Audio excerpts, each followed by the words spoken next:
이젠 되나? 되라 좀. 안 돼? 되나? 응, 되는 거.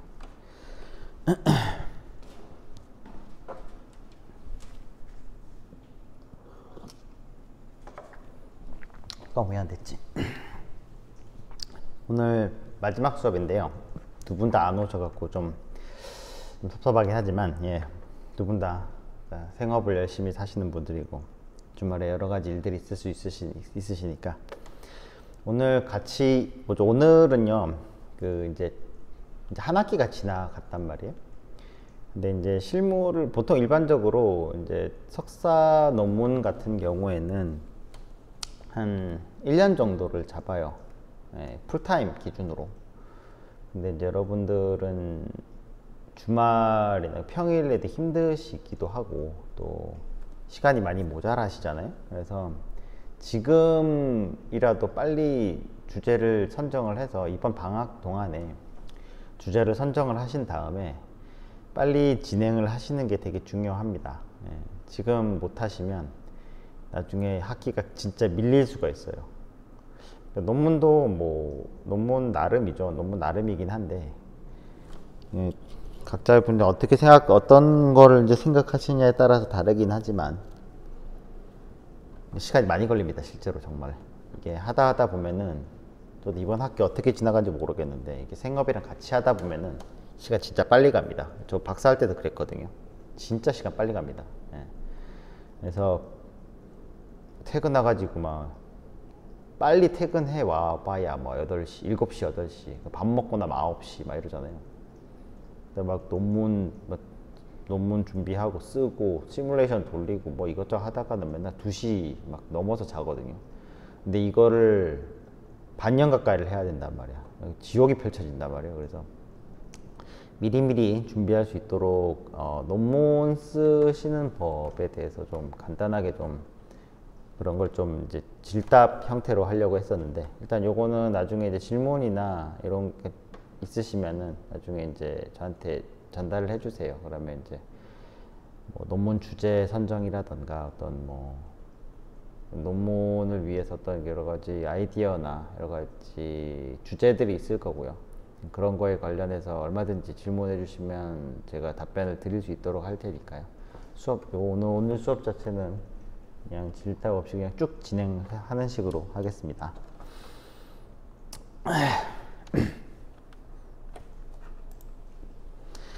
일단은 논문을 쓰는 이 기본 프로세스가 있습니다. 그죠? 예, 논문은 일단 한번 보죠. 일단은 논문을 한번 보면요. 일단 기본적인 스텝을 한번 짚고 넘어가 봅시다. 논문이란 건 뭐냐면요. 여러분이 어떤 아이디어가 있어요.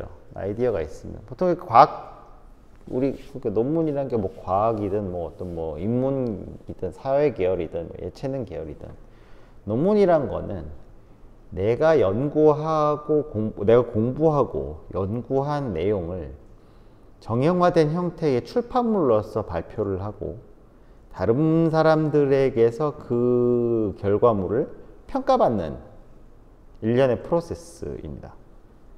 그래서 온갖 종류의 주제가 있을 수 있고 또 온갖 형태의 아이디어와 온갖 방법의 이 아이디어를 검증하기 위한 그런 과정이 들어가잖아요. 그래서 그냥 내가 하고 싶은 대로 중구난방으로 글을 써서는 안 되고, 이걸 글을 쓰는 정형화된 일종의 형태가 있습니다. 예, 여러분들 뭐 다 학사 때 졸업하실 때 논문 어느 정도 다 써 보셨으니까 대충은 알고 계시겠지만, 이게 또 석사 논문부터는 이제 명확한 지도 교수가 필요하거든요. 자기 논문을 발표하기 전에 그냥 개나 소나 막 다 논문 투고하고 나면 그러니까 실제로 논문을 보기 전까지는 그 논문이 진짜 가치 있는 아이디어고 가치 있는 연구 내용인가를 판단하기 어렵잖아요. 누군가 읽어봐야 된단 말이에요.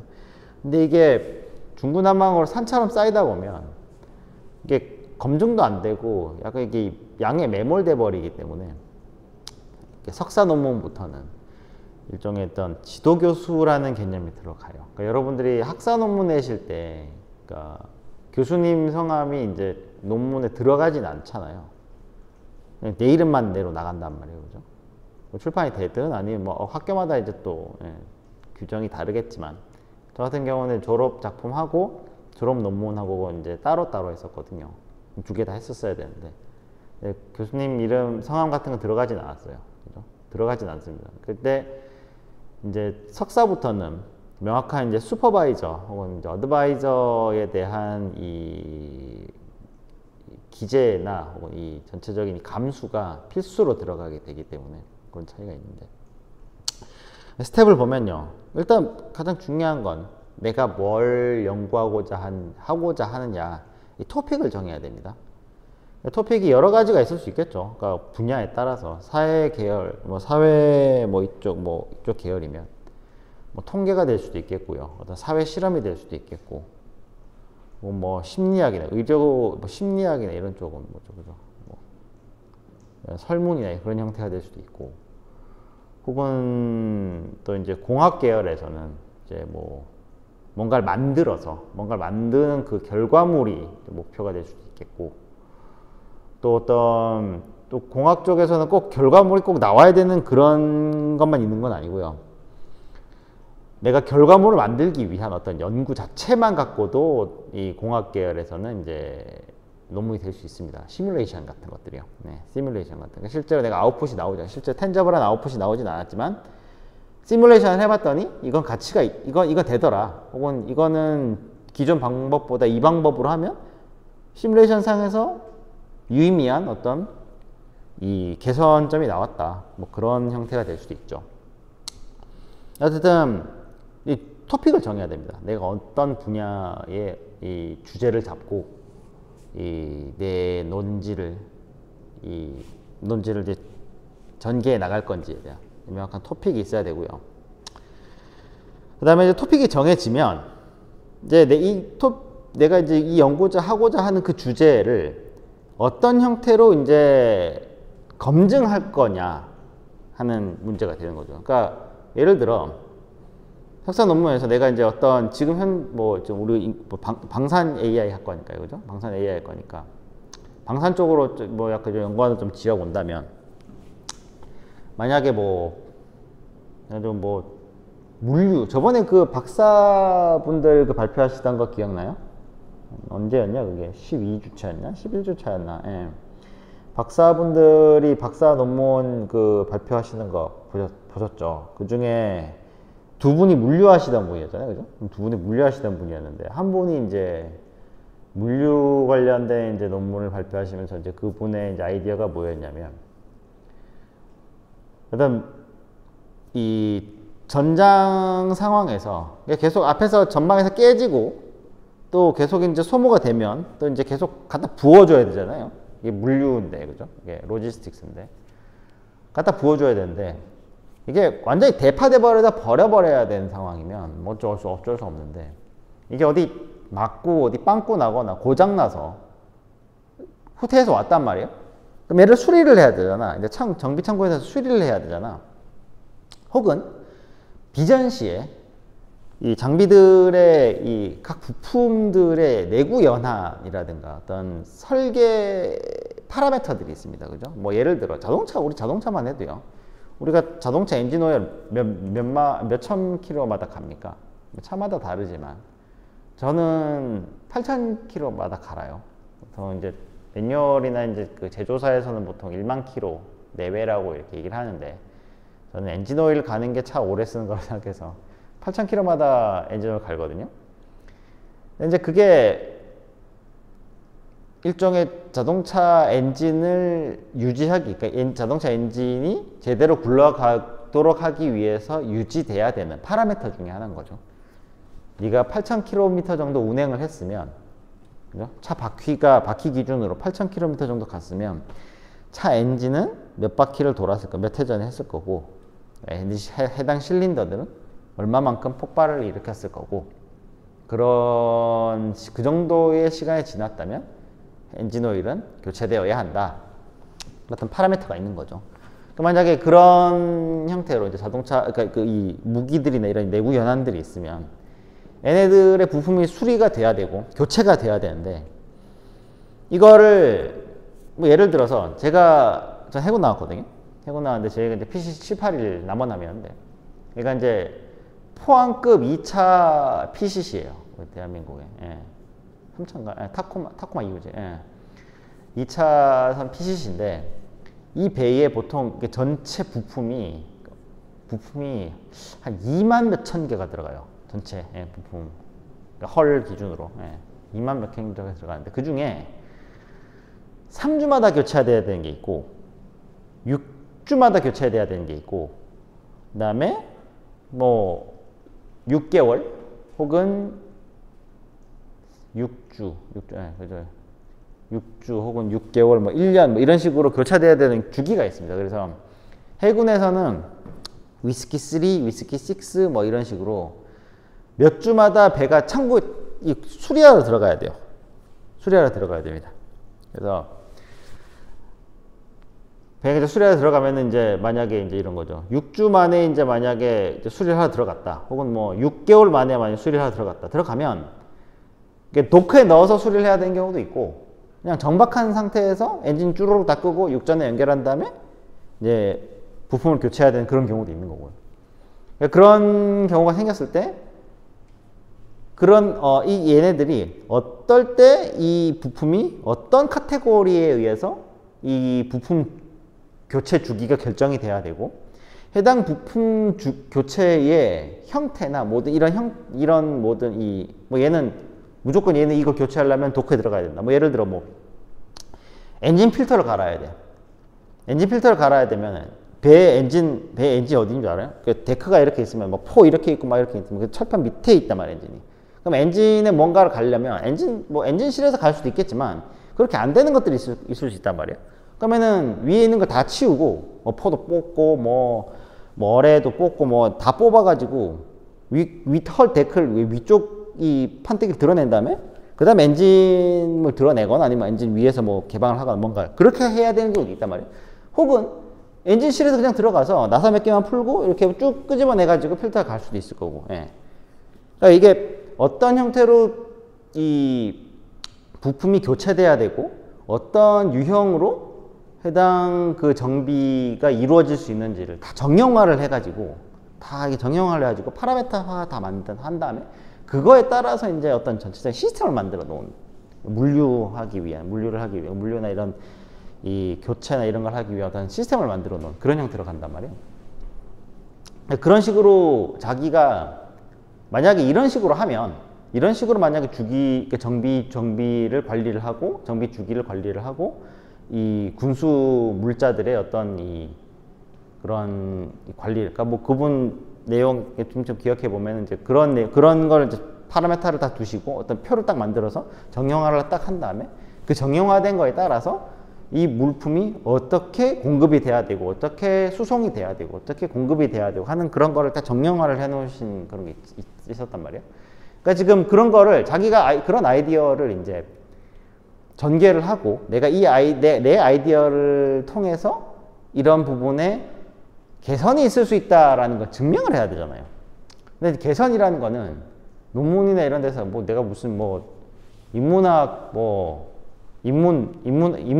무슨 뭐 예를 들어 뭐 고전 이런 거 재해석 이런 것처럼 완전히 무슨 정성적으로만 평가돼 가지고 뭐 보는 사람에 따라서 가치가 달라질 수 있는 그런 내용을 쓰는 게 아니라 명확하게 정량화된 형태로 개선이 되었다라는 걸 보여주기 위해서 지금 내 이 논지를 전개를 해 나가는 거잖아요. 그러면 기존의 어떤 방식이 있었는데 기존의 방식도 정량화를 해서 수치화를 해야 되고 또 내 새로운 아이디어를 갖다가 또 수치화를 해서 서로 명확하게 비교할 수 있도록 그렇게 해야 남들이 봤을 때도 네가 이렇게 정량화를 한 근거가 이렇게 있고 네가 이 정량화를 한 네가 정량화를 한 근거는 이렇게 있고 그럼 그 정량화가 그러니까 논리적으로 맞고 또 그 정량화에 따라서 객관적으로 비교를 해 놓은 결과가 네가 새롭게 제시하는 이 방법으로 진행을 했을 때 실제로 할 수는 없겠죠. 그건 뭐 실제로 실험할 수는 없겠죠. 뭐 할 수도 있긴 하겠는데, 뭐 어쨌든 여러 가지 뭐 내가 자기 증명하기 위한 방법이 있겠죠. 뭐 어떤 뭐 소규모 몇 개 군부대에다가 뭐 내가 이제 실제로 실행을 해봤다. 뭐 그런 파워가 있는 사람이 있을 수 있으니까 이건 해봤다. 뭐 이렇게 할 수도 있을 거고, 그죠? 예. 하여튼 어떤 형태로든 이거를 이제 누가 보더라도 객관적으로 이 내용을 이해할 수 있을 형태로 이제 내가 전개를 해나가야 돼.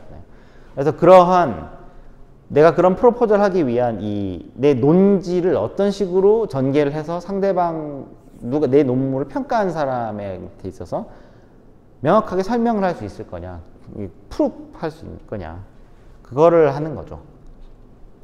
그거를 하기 위해서는 내가 이제 이런 식으로 다 만들어 가지고 논문을 바로 쓸 수도 있는데 석사 논문부터는 여기 하나가 더 들어갑니다. 이거를 이 분야에 정통한 혹은 내 논문의 이 슈퍼바이저 혹은 어드바이저가 될 분한테 가서 검증을 받아요. 그래서 대부분의 대한민국 석사 논문 프로세스에는 항상 지도교수를 선정하는 프로세스가 있습니다.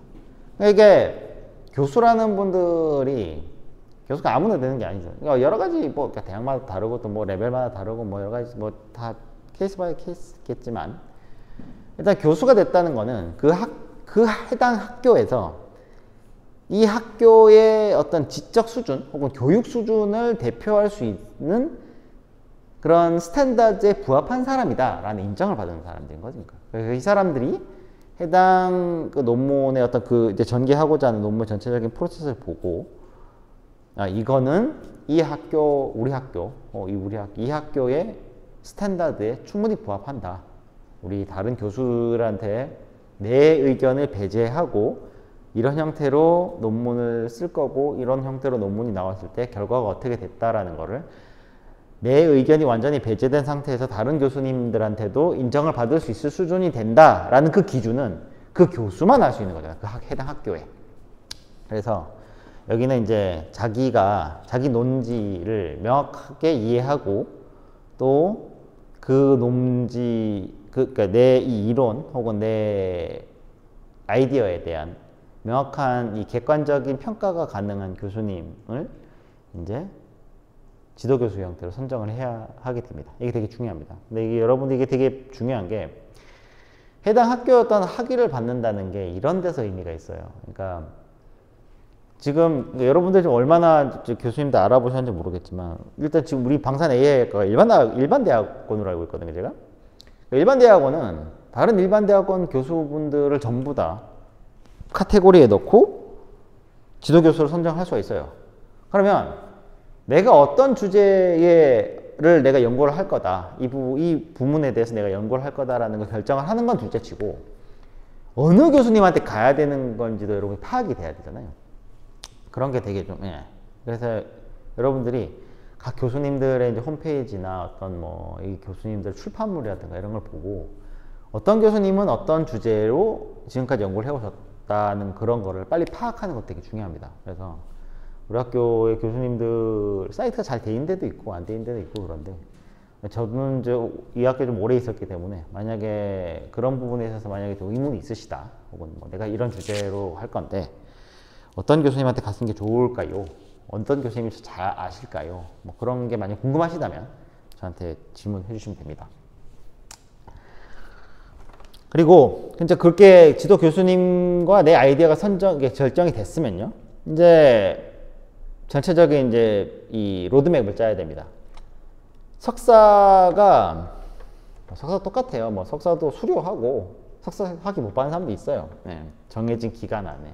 우리 석사 코스웍이 우리 광운대학교는 석사 코스웍이 보통 원래 이게 정해진 이 프로세스는 4학기 기준으로 돼 있어요. 4학기 기준으로 돼 있는데 석사 같은 경우는 맘만 먹으면 제가 3학기 안으로도 끝낼 수가 있고 박사 같은 경우는 보통 3년인가로 돼 있는데 제가 맘만 먹고 바삭바삭 땡기면 3년 반이나 3년 안에 코스가 2년 반이나 2년 안에 코스웍은 다 끝낼 수가 있습니다.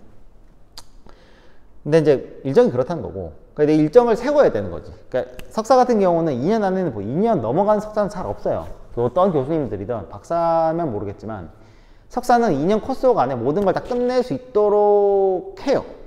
석사인데 2년 뭐 2년 석사 수료 이런 건 없어. 이런 건 없는 이만 못해요. 예. 석사 수료 이런 거는 야 이놈은 석사 수준에서도 석사 수준에 요구하는 논문을 2년 만에도 못 썼구나 라는 게 오히려 자기한테 디스밴티지가 될 수 있거든요. 그래서 2년 안에 모든 걸 끝낼 수 있도록 로드맵을 짜야 되는데, 여러분 지금 이제 한 학기 지났죠, 그죠? 한 학기 지나면서 여러분 여러 수업을 들으시면서 전체적으로 이제 이 학교에서 요구하는 어떤 수준이 어느 정도고, 또 내가 어떤 연구 주제를 연구하고 싶고, 뭐 사실 연구하고 싶은 주제가 있기 때문에 석사로 오신 거니까요, 그죠? 예. 그래서 그 부분, 그러니까 그걸 어떤 식으로 이제 내가 준비를 해야 되고, 이제 뭐 만약에 데이터가 필요하면 데이터 언제까지 수집하고, 또 내 이론이 되는지 안 되는지 일단 한번 내가 검증을 해봐야 되잖아. 내가 해봐야 이건 되는구나 해서 이 연구를 잡아야 되는 거지. 될지 안 될지도 모르고 막 2년 안에 때려 박는다 이런 식으로 했다가 만약에 막 3학기 다 지났는데 연구 다 해봤는데 실물 다 돌려봤는데 안 돼. 그럼 망하는 거잖아요. 그러니까 그래서 교수님이 필요하시고, 내가 이런 거 될 거, 이거 되겠습니까? 이거 하면 될까요? 교수님, 이건 될 것 같은데 한번 해보자. 야, 이거 말이 안 된다. 이거는 뭐 네 아이디어는 좋은데 이거는 이거 실현 가능하지가 않다. 뭐 이런 식으로 이렇게 나오시겠죠. 그러니까 어쨌든 그런 걸 보고 그런 걸 듣고 이제 여러분들은 이제 마일스톤을 잡아야 됩니다. 1학기 끝났을 때 뭘 해야 되고, 1학기 방학 동안에 뭐 해야 되고, 2학기 학기 동안 또 뭘 해야 되고, 2학기 방학 중간에 뭘 해야 되고, 3학년 학기 동안 또 얼마 해야, 그러니까 3학기 학기 동안 뭘 해야 되고, 4학기 시작되기 전까지는 거의 대부분의 어떤 물리적인 프로세스가 다 끝나 있어야 됩니다, 사실. 이제 마지막 학기, 여러분 이제 실무자시니까 사실 뭐 마지막 학기를 또 취업이나 이런 준비를 해야 될 필요는 없겠지만, 그럴 수 있죠. 뭐 석사 따고 나 딴 데 어디 뭐 준비하고 싶다, 뭐 만약에 그러시다고 하면 그런 준비 또 해야 되겠죠, 그죠? 그런 것도 있고, 어쨌든 마지막 학기가 은근히 빡세요. 그래서 지금 기준으로 2학기 반 안에 전체적인 모든 프로세스나 로드맵을 다 짜주시는 게 좋아요. 항상 일정 밀리거든요. 그래서 그런 식으로 이제 내가 이제 로드맵을 짜야 되고, 그 다음에 해당 그 로드맵 하나하나 스텝에 이제 프로시저를 다 결정을 해야 됩니다. 그래서 내가 이 논문의 어떤 내가 연구자 하고자 하는 이 부분을 이제 이 논리나 이런 아이디어를 전개해 나가기 위해서 내가 이제 기본적으로 가져야 될 어떤 펀더멘탈이 있을 겁니다. 그죠? 펀더멘탈이나 프리리퀴지트들이 있을 겁니다. 데이터를 구하거나 공부를 더 하거나 그렇죠. 뭐 설문 같은 경우에 만약에 추적 조사를 해야 되는 그런 연구 주제 같은 경우에는 추적 조사라는 게 결국은 시간이 필수적으로 시간적인 어떤 그 고정적인 어떤 그 연구 시간이 필수적으로 이렇게 동반되는 것들이 있단 말이에요. 그런 것들은 명확한 고정 딱 시간이 있으니까요. 그건 어떻게 땡길 수가 없잖아. 그런 것들은 이제 여러분이 미리미리 준비를 해가지고 이제 준비를 해 나가야 되는 거죠.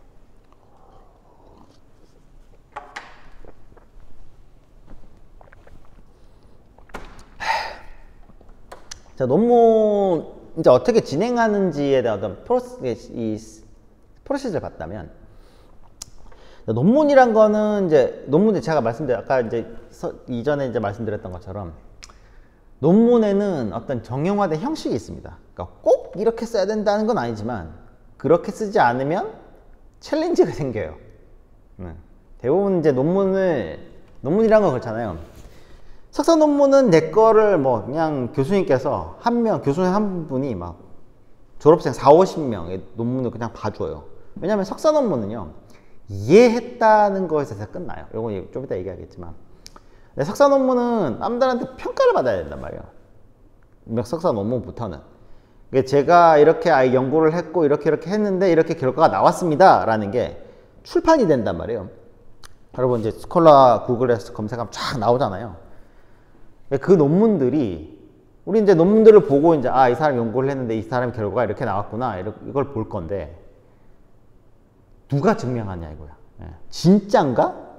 이게 진짠가 하는 걸 증명이 돼야 되잖아요. 그러려면 나 말고 다른 사람이 그 논문을 보고 진짜인지 아닌지 검증을 해줘야 돼요. 이게 이제 이론적으로 검증할 수도 있고, 혹은 이제 실제로 이제 실험을 재현해 봐야 될 경우도 있어요. 그러니까 만약에 예를 들어 저번에 그 뭐냐 그 LK99 기억나요? 얼마 전에 되게 이슈였죠, 그죠? LK99처럼 자기네들이 어떤 연구 결과를 발표를 했어요. 근데 얘네들이 뭘 했어요? 이게 되게 민감한 주제니까 우리가 이렇게 만들어서 이렇게 해봤더니 이런 결과가 나왔다 라는 그 전체 프로세스를 명확하게 논문에다가 제시를 했어요. 그거 왜? 다른 사람도 그거 보고 똑같이 해보라고. 그래서 논문은 항상 재현성이 중요합니다, 과학에는. 그냥 우연히 얻어 걸린 거에는 가치를 두지 않아요. 실제로 그렇게 될 수 있다고 손 친들, 그게 실제로 재현될 수 없다면 프랙티컬한 가치가 없잖아요. 그러니까 뭐 이거 만약에 뭐 내가 획기적인 핵융합 방식이 나왔어. 근데 이거는 확률적이야. 될 수도 있고 안 될 수도 있어. 그럼 써먹을 수가 없잖아요. 뭐 진짜 된다는 건 대단한 거긴 한데, 그죠? 뭐 확률적으로 써먹을 수 있는 어떤 다른 방법론이 강구가 돼야 되겠죠. 그러니까 이게 확률적으로 된다는 것만 논문에 갖다 놓으면 난 해보니까 안 되던데? 그건 확률적이야. 될 수도 있고 안 될 수도 있어. 이게 과학적 가치가 없는 거란 말이야. 그래서 증명을 할 수 있도록 하기 위해서 어떤 정형화된 형태를 따라야 되고, 모든 사람들은 타인의 다른 사람들의 어떤 논문을 평가를 할 때 이런 형태의 어떤 정형화된 형태가 있어야 생산성이 나오겠죠. 모든 사람들이 다 다른 형태로 논문을 써버리면 안 됩니다. 그래서 논문의 형태를 한번 봅시다. 전체적인 스트럭처가 어떻게 되냐면, 자기가 이제 어떤 거를 선택을 했다, 이런 게 이게 나오고요. 그 다음에 이제 프로포절의 형태가 나갑니다. 그죠? 형태가 나가고, 나는 이런 거를 제시를 한다. 예를 들어서 뭐 여기 있죠. Identifying the research gap. 그러니까 왜 연구들 간에 어떤 연구 갭이 있다. 그래서 이 갭을 어떻게 줄일 것이냐. 이런 식으로.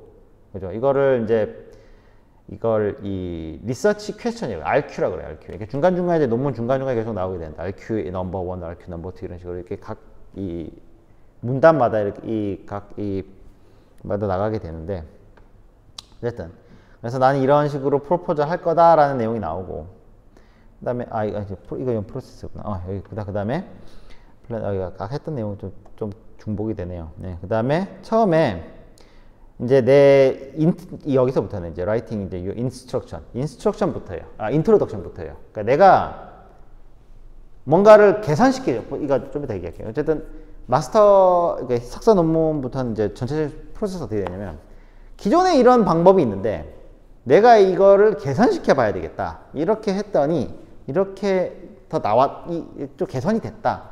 이게 해서 봐. 내가 연구를 했는데, 사실 논문도 이게 여러 가지 종류가 있어요. 그러니까 리서치 논문이 있어요. 리서치 논문이란 건 이제 내가 이 필드에 좀 데이터가 부족해. 내가 이 필드에 열심히 연구를 해봤더니 약간 좀 이런 거지. 약간 좀 뭐라 해야 돼? 연구 결과 그러니까 이런 남의 연구 결과를 모아서 이렇게 약간 좀 새로운 논문을 쓰는 경우가 있어요. 그러니까 만약에 수십 개 논문을 보고 전체적인 요즘 연구 트렌드는 이렇고, 전체적인 어떤 모델들의 어떤 성능은 어떻고 이런 거를 또 이렇게 리서치, 그런 논문도 있거든요.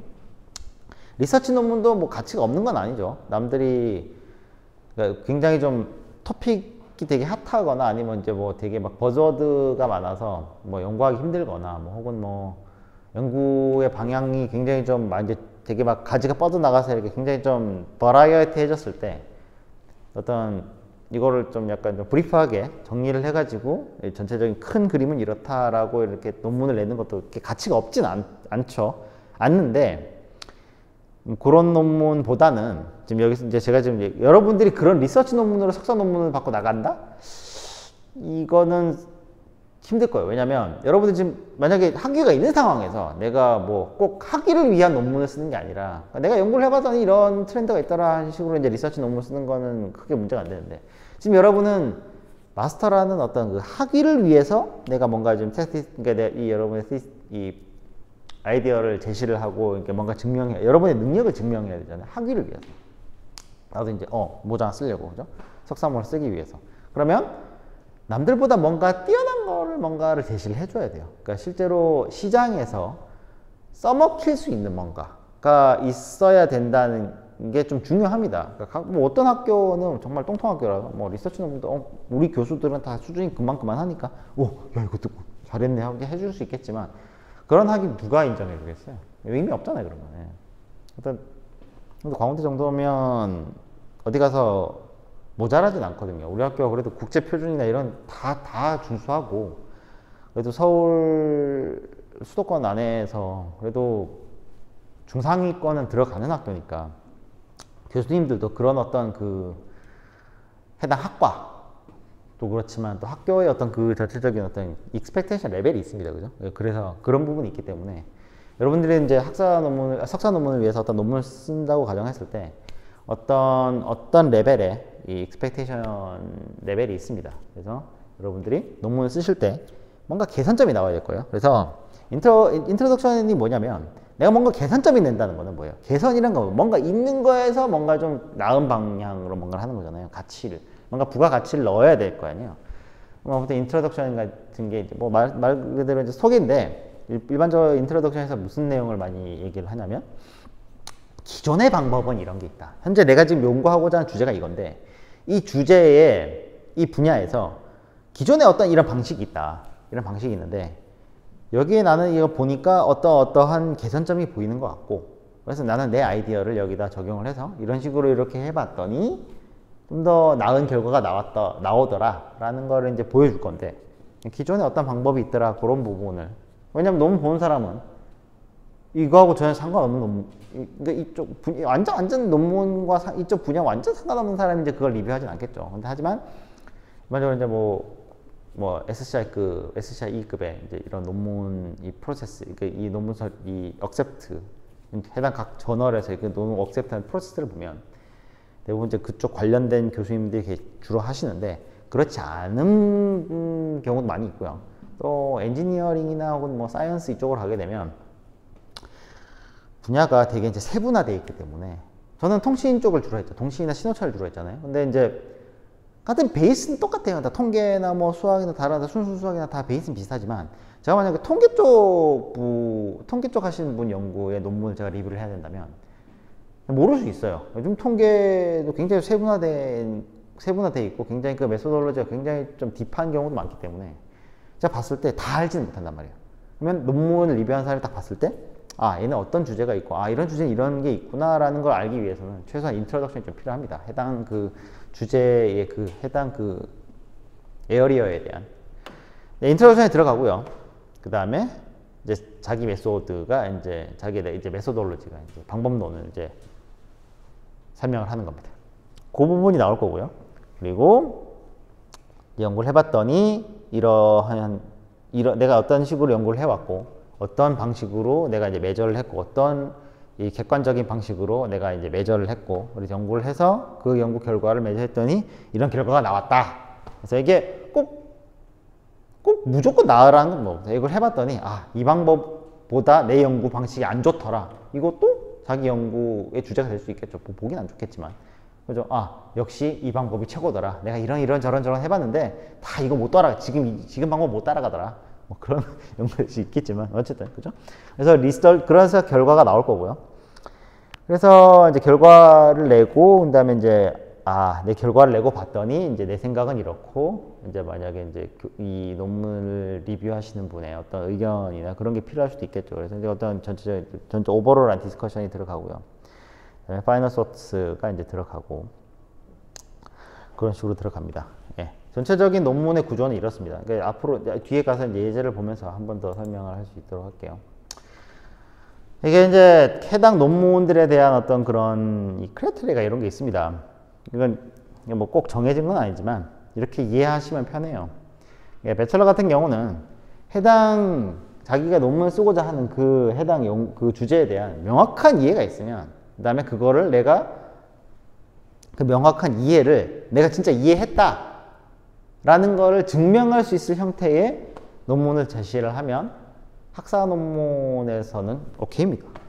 그것만 해도 충분합니다. 그러니까 명확한 이해를 했다는 것만 해도 해당 교육은 제대로 해당 그 학교에서 기대하는 교육과정을 제대로 이수했다는 증명이 되기 때문에 그죠? 그래서 그렇게 되고요. 마스터부터는 어떻게 되냐면 배철러 기준, 그러니까 그거는 이제 백그라운드 깔고 가야지. 당연히 이 주제에 대한 이해는 필수적인 거고, 그 이해를 한 그 주제를 남의 논문을 보고 명확하게 내가 리플리케이션 할 수 있느냐, 이게 굉장히 중요한 토픽이 됩니다. 그러니까 내가 뭔가를 개선시키기 위해서는, 상황을 개선시키기 위해서는 남의 연구를 명확하게 이해를 해야 되는 게 기본으로 들어가고요. 남의 연구나 혹은 이제 뭐 기존에 있던 어떤 방법론이라든가 그런 거를 명확하게 이해하는 게 기본으로 들어갈 거고요. 그걸 갖다가 내가 뭔가를 개선시켜야 되죠. 개선시키던가 어쨌든 뭔가를 이것보다는 이게 더 낫다, 혹은 이런 방식으로 했는데 이것보다 못하더라, 뭔가 그런 걸 하려면 정량적인 평가를 하기 위해서 내가 어떤 연구 내용을 피력을 하려면 상대방의 연구도 명확하게 내가 리플리케이션 할 수 있어야 되잖아요. 그래야 내가 정량적인 평가를 할 수 있으니까. 그게 마스터 논문에, 그러니까 이 석사 논문에 그거를 이제 증명할 수 있어야 되고요. 그러니까 어떤 그런 형태로 증명할 수 있어야 되고요. 그다음에 박사 논문 같은 경우는 그거를 이제 기반으로 깔고 들어가고, 이제 박사 논문부터는 이제 무조건 뭔가 기존 방식보다 무조건 개선점을 내놔야 됩니다. 그러니까 스테이트 오브 아트에서 무조건 이거보다 더 나은 거, 이걸 내야 일반적으로 박사 논문이 보통 받아들여집니다. 그런 게 있고요. 여러분들이 이제 논문을 쓰시려면, 지금 여러분 논문 많이 안 써보셨을 거예요. 저도 많이 안 썼거든요. 저도 논문 많이 쓰는 학생은 아니었고, 저희 연구실이 그렇게 논문 많이 쓰는 연구실도 아니었어요.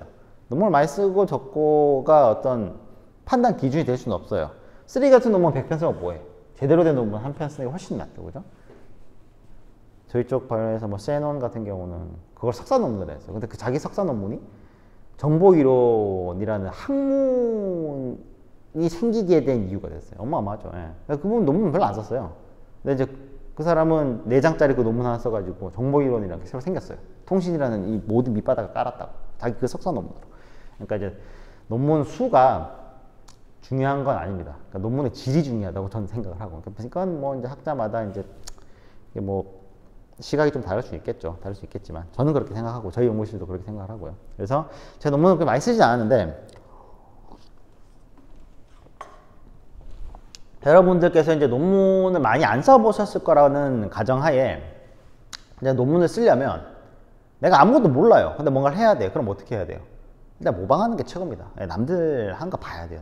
남들 어떻게 하고 있나, 그걸 보고 봐야 되는 게 중요한데, 아까 말씀드렸던 것처럼 학교 레벨, 교수 레벨, 또 뭐 연구 주제 레벨, 뭐 모든 게 레벨이 다 다르잖아요. 다 똑같지 않단 말이에요. 그러니까 우리가 MIT하고 뭐 영남대하고 같은 레벨을 보지 않잖아요. 광운대하고 뭐 서울대하고 똑같지 않는 것처럼, 뭐 이런 게 좀 자조적인가? 예. 서울대 별거 없어요. 제가 보기엔 서울대 별거 없어. 별거 없는데 그런 차이가 있단 말이에요. 그러니까 차이가 있으니까 똑같은 시간을 내가 투자한다면 양질의 논문을 봐야 될 거 아니에요. 양질의 논문을 보기 위해서는 여러분은 양질의 논문이 무엇인지를 판단할 수 있는 능력이 있어야 될 겁니다. 그러면 그런 거를 어떻게 양질의 논문을 판단할 거냐? 당연히 우리만 이 고민을 하는 게 아니겠죠. 그래서 일단 파라미터들이 있습니다. 가장 중요하고 가장 거의 유일무이한 팩터들이 있는데, 임팩트 팩터라는 게 있습니다. 임팩트 팩터라는 게 있는데, 팩터라는 게 여러분 이거 많이 들어보셨을 거예요. 그러니까 임팩트 팩터가 얼마다, 뭐 인용수가 얼마다, 피인용수가 얼마다, 뭐 이런 얘기 들어보셨을 겁니다. 임팩트 팩터라는 게 뭐라면요, 이게 참 임팩트 팩터가 뭐라면, 옆에 공식 보이세요? 옆에 공식이 어떻게 생겼어요? 임팩트 팩터 Y는요, 사이테이션 Y, 이어입니다. 이어. 그러니까 만약에 이 밑에 예를 들어놨는데 식 한번 보죠. 사이테이션 Y 이어, 해당 임팩트 팩터 이어, 2003년의 임팩트 팩터를 알기 위해서는 2003년의 사이테이션 수를 총 그 이전 년, 그 다음에 그 이전 년, 2년 전의 퍼블리케이션 수의 합으로 나눕니다. 이게 임팩트 팩터의 공식이에요. 그러니까 예를 들어서 이런 거죠. 2023년에 IEEE 와이어리스 커뮤니케이션, 이거 글자 좀 잘렸는데, 잘렸다기보다 이게 덮였구나. 이거 몰랐네. 2023년 IEEE 와이어리스 커뮤니케이션이라는 저널이 있습니다. 굉장히 공신력 있는 저널이고, 여러분 IEEE는 공대가 아니라면 생소할 수도 있겠지만, IEEE는 미국, 이 자막 이게 까먹었다.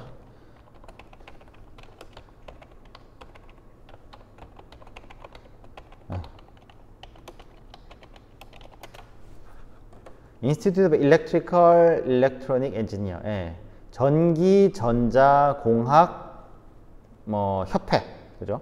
그래서 얘네들이 그러니까 전 미국의 전기공학자, 전자공학자들의 모임이에요. 협회예요, 협회. 그래서 IEEE에서 여러 가지 표준에 대한 이런 서제스천을 많이 합니다. 그러니까 만약에 이번에 USB 4.0 표준을 만들어야 되는데, USB 3.0에 비해서 어떤 부분을 개선할 거고, 여러 번 개선할 거고, 이렇게 할 거 아니에요. 근데 이 개선할 거면 USB라는 게 결국 누가 만들어요? 엔지니어들이 만들잖아. 전기, 전자, 공학자들이 만들잖아요. 이 사람들이 제일 잘할 거고, 이 사람들한테 물어보거나, 이런 식으로 하겠죠. 이 사람들의 모임이 IEEE인데, 이 IEEE에서 이제 통신 쪽 관련해서 커뮤니케이션, 일렉트리컬 와이어리스 무선 통신 관련해서 이제 이 이 연구를 모으는 저널이 있는데, 이 저널에 2020년에 141개 퍼블리케이션이 나왔고요. 그러니까 출판이 됐고, 2021년에 147개의 이 총 논문이 발표가 됐습니다. 그러면은 내가 2022년에 임팩트 팩터를 알고 싶다면, 2020년이랑 2021년에 출판이 된 것들요, 이 전체 출판 수, 이걸 다 더하고, 그죠? 그 다음에 2022년에 인용이 된, 2022년 기준으로 인용이 된, 인용이라는 게 사이테이션입니다. 그죠? 내 논문을, 그러니까 이걸 모르시진 않을 것 같아요. 어쨌든 내가 논문을 쓰면 여러분들이 이제 나중에 사이테이션을 넣잖아요. 내가 이 레퍼런스를 여기서 내가 이 연구의 결과를 내가 레퍼런스로 썼다 이렇게 할 거 아니에요. 그러면은 그 내용을 이제 내 논문 뒤에 레퍼런스를 붙인단 말이에요. 그게 사이테이션이에요. 그러니까 내가 다른 사람의 연구에 어떤 백그라운드가 된 거지. 이 사람이 이렇게 연구해놨어. 이 사람의 결과를 보니까 이렇더라. 그거를 이제 자기 논문에 이제 쓰는 거죠. 나는 A라는 방법론을 개선을 해서 A 프라임이라는 개선된 방법론을 제시를 할 건데, 그 A라는 방법론을 내가 다 연구를 할 필요는 없는 거잖아. 이미 A라는 방법론에 대해서 누가 연구를 해놨잖아. 그러면 그 A라는 연구 방법론을 내 A 프라임이라는 새로운 연구 방법론에 대한 근거로 삼는 거죠. 그게 사이테이션이거든요. 그죠? 그래서 당연히 제대로 되고 믿을 만한 데서 사이테이션 쓰겠지. 듣보자 무슨 인도 무슨 지방 무슨 지잡대 모임, 이런 엔지니어들 모임의 그런 사이테이션을 내가 신뢰하거나 하진 않을 거 아니야. 그러니까 내가 IEEE 혹은 스프링어 이런 데서 출판한 그런 논문의 사이테이션이 훨씬 더 임팩트가 클 거 아니에요. 그거를 정확하게 수량화 하자는 거지. 그래서 토탈 2020년에 출판이 된 논문들이 2022년에 사이테이션이 됐겠죠. 그 숫자가 2270이야. 그 다음에 2021년에 출판된 논문들이 2022년에도 사이테이션이 될 거 아니에요. 그죠? 그 누적 사이테이션 수가 1447이야. 이해돼요? 그러니까 2020년에 출판이 됐고, 그러면은 2020년, 2021년, 2022년 동안 총 만 2년 동안 다른 사람들의 연구에서 논문들이 인용이 됐을 거 아니에요. 사이테이션이 됐을 거 아니에요. 2년 동안 누적됐으니까 2270인 거지. 2021년에 출판이 됐고 2021년, 2022년 이렇게 1년 동안, 만 1년 동안 누적된 사이테이션 수가 1447인 거지. 이해되죠? 대충? 그래서 이걸 더해요. 이걸 더해서 2년 전, 2020년, 2021년, 그러니까 출판 연도 기준으로 해서 나누면 2023년에 IEEE YEEE 와이어리스 커뮤니케이션 임팩트 2022년입니다. 미안합니다. 2022년에 IEEE 와이어리스 커뮤니케이션이라는 저널의 임팩트 팩터는 12.9로 나오게 되는 겁니다. 엄청난 거죠. 이 정도면. 그러니까 전체 퍼블리케이션에서 지난 2년 기준으로 봤을 때 만약에 100개의 논문이 나왔다면 1000개의 사이테이션, 1290개의 사이테이션이 생겼다는 거예요. 그러니까 최소한 우리가 여기서는 100개의 논문을 출판을 했는데 각 논문당 12.9명이 이 논문을 레퍼런싱을 했다는 거예요. 굉장히 큰 거죠, 그죠? 그래서 그만큼 인지도가 있는 겁니다. 그러면 이제 얘네들은 어떻게? 그러면 그러니까 얘는 IEEE 와이어리스 커뮤니케이션 저널은 이 저널의 논문을 억셉트 해줄 수 있도록 이 논문을 평가하고 또 이 논문을 평가하는 이 교수진들의 이 협회의 이 멤버들이 굉장히 저명한 사람들이라고 우리가 이해할 수 있겠죠. 이걸 이제 이렇게 명료하게 이게 정량화 시켜 놓은 게 이 해당 저널의 이런 레퓨테이션이 되겠습니다. 근데 이게 잘 생각해봐요. 그러면은 세상에 수많은 저널들이 있고 수많은 그런 협회들이 있고 수많은 논문을 제시할 수 있는 저널들이 있고 뭐 잡지들이 있고 뭐 그런데 격주가 있고 뭐 격간이 있고 뭐 격월이 있고 뭐 많이 있거든. 개간지도 있고 그죠. 우리나라 같은 경우는 우리나라도 많이 있죠. 뭐 전기전자 뭐 통신연구회 뭐 연구연합회 뭐 이런 식으로 뭐 많이 있잖아요. 한국에도 그런 연구 협회들이 많이 있는데 뭐 예를 들어 통신학회, 대한민국 통신학회 이런 데는 학회가 아마 이게 올간이 아니면 개간인가 이게 개간지인가 그럴 거예요. 봄, 가을 뭐 이런 식으로 나온다거나 봄, 여름, 가을, 겨울 1년에 4번 나오거나 뭐 이런 식으로 됐거든요. 어쨌든 그러니까 그런 협회들이 많이 있단 말이에요. 그래서 수많은 그런 저널들은 근데 이게 봐봐요. 평가라는 게 항상 상대적이잖아. 그러니까 여기 나왔던 것처럼 IEEE 무선통신학회는 누가 봐도 이렇게 임팩트 팩터가 좋아요. 근데 이 임팩트 팩터를 누구 기준으로 볼 거냐는 거지. 사이테이션이란 결국은 상대적인 거잖아.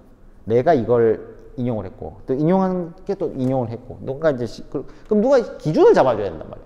그 기준이 사실 결국 이게 다 돈입니다. 돈. 왜냐면 돈이고 이게 사업이고 근데 이런 거죠. 우리나라에서 김앤장이라고 하면 사업이죠. 그 사람들도. 근데 그 사람들 절대적인 능력이 좋냐? 우리는 절대적인 능력이 좋다고 보죠. 왜냐면 거기에 들어있는 사람들이 상대적으로 굉장히 우수한 사람들이 많이 들어가 있으니까. 똑같아요. 이 임팩트 팩터라는 게 누가 이제 이 저널들에 대한 평가를 진행을 하느냐. 이거를 클래리베이트라는 회사가 이 임팩트 팩터라는 이 전체 이 학회들 있죠. 이 학회들의 이 목록을 관리하고 해당 그 학회들을 평가합니다. 그래서 이 저널에 논문을 억셉트 해주는 교수진들의 능력이 어떠냐. 혹은 뭐 이 저널에서 억셉턴스 된 논문들의 이 쭉 내용을 봤을 때 얼마나 가치가 있느냐. 얼마나 실제로 이 공학적으로 어떤 이 그러니까 상대적인 평가를 내렸을 때 얼마나 남들보다 괜찮으냐. 이걸 평가를 클래러티브라는 회사에서 전체 이 모든 그 주식을 다 사가지고 얘네들이 공개를 해요. 그래서 여러분들이 어떤 논문을 찾아보고자 할 때 그 논문이 얼마나 저명한 논문인가, 괜찮은 논문인가 이런 거를 판단하는 되게 좋은 한번 보죠. 여기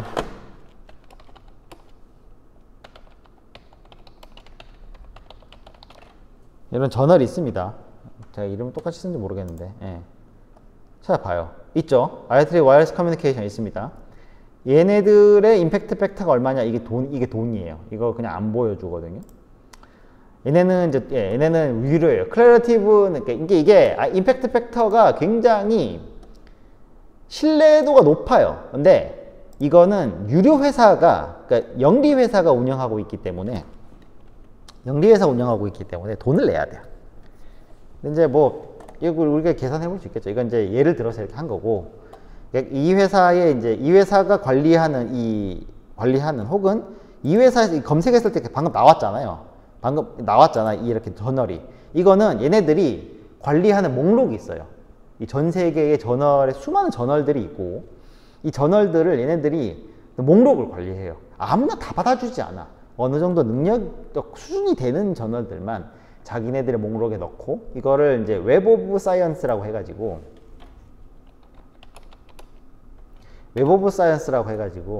그죠? 이게 웹 오브 사이언스라고 해가지고, 똑같이 이제 클러리티브에서 관리하는 목록인데, 얘네 목록 안에 해당 저널이 들어갔어. 그러면 일단 믿고 봐도 돼요. 왜냐면 얘네들은 그냥 안 받아줘요. 얘네들 논문 제출할 때도 돈 많이 받거든요. 굉장히 돈 많이 받는 그런 저널들이에요.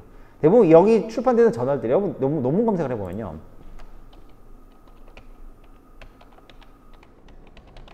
네, 논문 전문 검색 엔진이 스콜라 구글입니다. 그래서 만약에 어떤 논문을 검색을 한다고 해봐요. 여러분 최근에 트랜스포머 모델 있죠. 트랜스포머 모델에 대한 어떤 논문 한번 봅시다. 논문 쭉 있죠, 그죠? 그럼 이 논문들이 전 세계에서 공유하는 그런 데이터베이스도 있는데 그건 나중에 얘기하고, 그런 게 아니라 자기 논문을 평가받기 위해서 누가 어떤 평가받는 프로세스가 있잖아. 근데 그 평가를 누가 해줘요? 그냥 공짜로 해줘? 아무나? 자기 시간 들여서? 수많은 바쁜 교수님들이 내 논문 봐주고 평가를 한다? 그렇게 안 하거든요. 교수님들이 그냥 해주는 게 아니에요. 혹은 그냥 그 교수님들 그냥 해준다고 하더라도 그거를 자기 논문이 그 교수님한테 평가를 받을 수 있게 하는 이 전체 플랫폼이 있단 말이에요. 그 플랫폼을 그냥 자원봉사하는 것처럼 해주는 게 아니에요. 그걸 운영하는 그런 프로세스가 있는데, 그 프로세스에서 일하는 사람들 월급 받아야 될 거 아니에요. 그 영리단체란 말이에요. 그런 작업을 하는 게 클러리티브예요.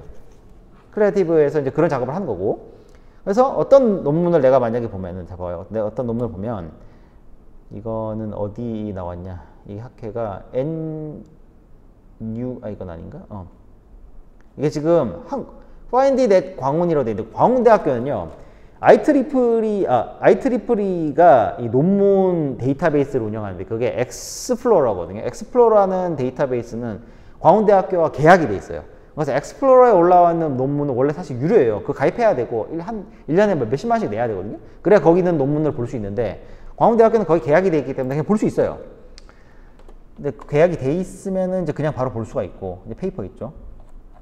앱스트랙트만 있는데, 이제 앱스트랙트 내용을 보고 이제 내가 이거 내용을 보니까 나중에 볼 때 이거 갖고 얘기해. 어쨌든 논문이 바로 봐지잖아요. 그럼 이거는 이제 이게 무료일 수도 있고, 이제 광운대학교랑 계약이 됐을 수도 있는데, 지금 제가 하고자 하는 얘기는 이게 무료가 아니라는 거예요. 그래서 여러분이 논문을 보고 할 때 이런 논문 평가하고 이런 단체가 있다. 그 정도만 알고 계시면 될 것 같고요. 그래서 그런 거에 대한 여러 가지 이제 이 내용들이 있는데, 이거 제가 올려드리면 이제 나중에 이거 참조해 보세요. 이거 정리 잘 해놨거든요. 얘네들만 있느냐? 근데 그렇진 않아요. 또 다른 회사들이 있죠. 이거 장사 되는구나, 돈 되는구나 싶어서 이제 엘스비어라는 회사가 또 있어요. 엘스비어라는, 여기 사실 이제 이 클래리티브하고 엘스비어가 사실 양대 산맥이에요. 근데 이제 클래리티브 같은 경우는 얘네들이 이 논문을 평가하는 이 스콥이 좀 좁습니다. 웹 오브 사이언스에 무조건 게재가 돼야, 여기 게재된 논문들만 얘네들이 평가를 해요. 여기 안 올라오면 안 해요.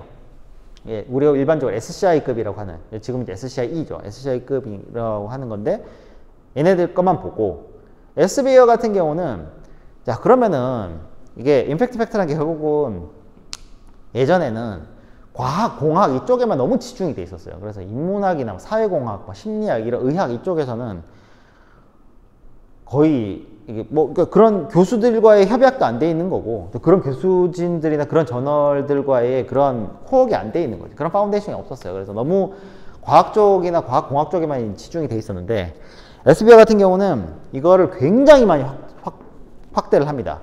얘네들이 관리하는 이 저널의 목록은 스코푸스라고 하는데, 스코푸스라고 하는 저널리스트, 스코푸스라는 저널리스트를 관리를 해요. 얘네를 보면 이제 스코푸스라는 얘네들 관리하는데, 이게 이제 엘세비어에서 사실 이 목록은 엘세비어에서 자기가 등재를 해주고 하는 겁니다. 여기서 관리를 해요. 스코프스라는 이제 독립 도메인이 있는데 엘세비어에서 관리를 하는 겁니다. 여기서 보면은 여기서 이제 내가 이제 뭐 이제 저널의 서브젝트를 이제 얘네들은 봐봐요. 보면은 포스트리가 뭐야? 포스트리가 뭐지? 이것도 모르겠네. 포스트리가 뭐냐? 포스트리? 수입이라고? 포레스트리. 야, 씨, 이거 뭐야. 별 주제가 다 있죠. 뭐, 오만 주제가 다 있습니다. 얘네는 이 뭐라 해야 되냐. 이 논문을 관리하는 이 분야가 어마어마하게 방대해요. 거의 뭐 대부분의 어떤 모든 연구 분야를 다 커버한다고 볼 수 있는데, 이게 얘네들의 장점이자 단점이에요. 이러다 보니까 전체적으로 어떤 이 뭐랄까 논문의 평가 자체는 이 클래러티브에 의해 보다는 많이 떨어진다는 게 일반적인 평가고, 그래서 스코프스를 아예 뭐 이건 SCI급이 아니다 라고 얘기하시는 분들도 있는데, 이건 그죠? 상대적입니다. 그죠? 내 수준에 따라서 가는 거죠. 내가 만약에 뭐 세계 탑급이고 하면 뭐 다 빈칸치 보이겠죠. 근데 내가 이제 좀 내 수준에서는 스코프스에 올라오는 등재되는 목록에 있는 그런 협회들이나 이 저널들을 보면 이 수준은 괜찮다 뭐 이렇게 생각할 수 있는 거죠. 상대적인 건데, 하여튼 대충 이제 여기까지 이해되셨으면 여기 넘어갈게요. 요런 거를 여러분 기준으로 보면 됩니다. 그래서 이제 논문 찾아보는데 이런 거죠. 논문을 봤는데 이 논문이 진짜 가치가 있는 논문인가? 내용이 좀 괜찮은 논문인가? 라고 생각할 수 있잖아요. 의심이 들잖아요. 이거 제대로 된 논문 맞아? 왜냐면 제 논문도 병신 같거든요. 그래서 자기 논문, 그러니까 제 논문도 병신 같은데, 그러니까 그걸 기준 누구 기준으로 할 거냐? 그러니까 내 기준에서는 병신 같아. 하지만 누가 봤을 때는 괜찮을 수도 있고, 혹은 뭐 MIT 있는 사람들이 MIT에서 나온 이제 MIT 교수들이 평가해서 이거 괜찮다. 이래서 나온 논문들이 있을 거 아니야. IEEE 등재되고 뭐 이런 논문들. 그런 논문들은 가치가 있다고 이게 평가를 할 거 아니에요. 그러면 이제 그건 누가 봐도 괜찮은데, 거기 교수님들이 혹은 거기에 있는 박사생들이 석사생들이 연구한 결과는 사실 신뢰가 가잖아요. 신뢰가 가는데, 저기 뭐 어디 뭐 스리랑카 뭐 이런 얘기 좀 해서 미안한데, 연구가 많이 덜 된, 그죠? 뭐 아랍 계열이라든가 뭐 이런 그런 뭐 듣보잡 그런 저널도 있을 거란 말이에요. 그 지역 저널. 거기에 있는 연구 내용하고 차이가 있을 거 아니에요. 그러니까 우리 그냥 같은 시간 투자하는 거면 좋은 논문을 보고 싶잖아요. 그런 걸 보기 위해서, 자, 얘는 어디 올라왔어요? 얘는 보면은 퍼블리시드 어디 됐냐? 여기가 학회 이름이 Artificial Intelligence Review라는 데예요, 그죠? 예, Artificial Intelligence Review라는 겁니다. 보십니다, 그죠? 예, International Science of Engineering 저널. 여기 이 저널이 있죠. 이 저널은 스프링거 출판사에 어떤 뭐가 있겠죠. 스프링거 이렇게 올라온 걸 보면, 그죠? 그래서 이 논문을 한번 검색을 해보는 거예요. 얘네들이 이제 저거에 있는가 한번 보는 거죠. 한번 봅시다. 스코프스에 있나? 한번 봅시다. 스코프스에 있겠죠? 안 나오네? 뭐야? 이거는 저거 이름인가? 이거 에어리어구나. 에어리어가 아니고 타이틀로 검색을 해보면 나오죠. 나오네요. 그죠? 자, 얘네는 사이트 스코어라고 해서, 이게 이제 얘네들이 또 계산하는 임팩트 팩터 중에 하나입니다. 이건 얘네들은 임팩트 팩터 계산하는 거 거의 비슷해요. 거의 비슷한데, 스코프스는 지난 3년을 봅니다.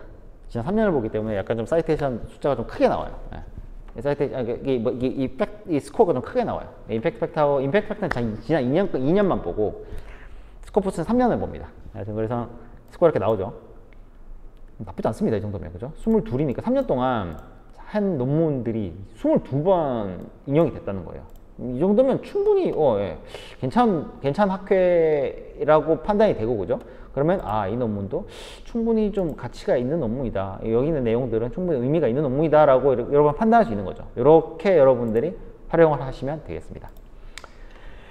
자, 오늘은 이게 이제 요 내용을 좀 하고 이제 마치려고 하는데요. 두 분께서, 한 분은 이제 서로 이제 분야가 완전히 다르시다 보니까 이제 뭐 녹화가 괜찮겠네요. 두 분의 이제 시간 낭비를 안 할 수 있으니까 녹화는 이제 보고 내 거 아니다 하면 바로 끄시면 되니까, 그죠?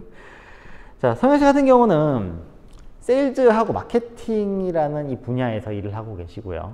또 성현 씨 어떤 쪽으로 주제를 잡고 논문을 쓰실지는 저 잘 모르겠어요. 제가 뭐 저한테 이게 상담 요청하신 적은 없고 정확하게 어떤 쪽으로 논문을 쓰실지는 잘 모르겠지만 고민을 하고 계실 거라고 생각을 해요. 네, 이쪽이 좀 어렵거든요. 저도 해보니까 진짜 어렵더라고요. 공부 잠깐 보니까 정말 어렵더라고요. 이쪽으로 여러분이 뭔가를 하신다고 하면 어려울 것 같아요. 왜냐면 아직까지 저도 이제 그래서 여기 내용을 많이 못 갖고 왔어요. 보기 많이 봤는데 갖고 올 게 별로 없더라고. 이게 아직까지 세일즈나 마케팅이라는 게 정량화되기 참 어려운 분야 중에 하나더라고요. 세일즈 같은 경우는 이제 사실 뭐 셀아웃이나 이런 걸 숫자가 다 나오긴 하죠. 근데 그거는 결과만 놓고 보는 거고, 어떻게 그 결과가 도출이 됐느냐, 어떻게 이 숫자, 이 피규어들이 만들어졌느냐에 대한 평가는 굉장히 좀 정량화되기 어려운 게 있는 것 같아요. 사람의 평가하고, 사실 이게 세일즈라는 게 결국 뭐예요? 누가 사줬다는 거잖아요. 근데 누가 사요? 기계가 사는 거 아니야. 사람이 사잖아.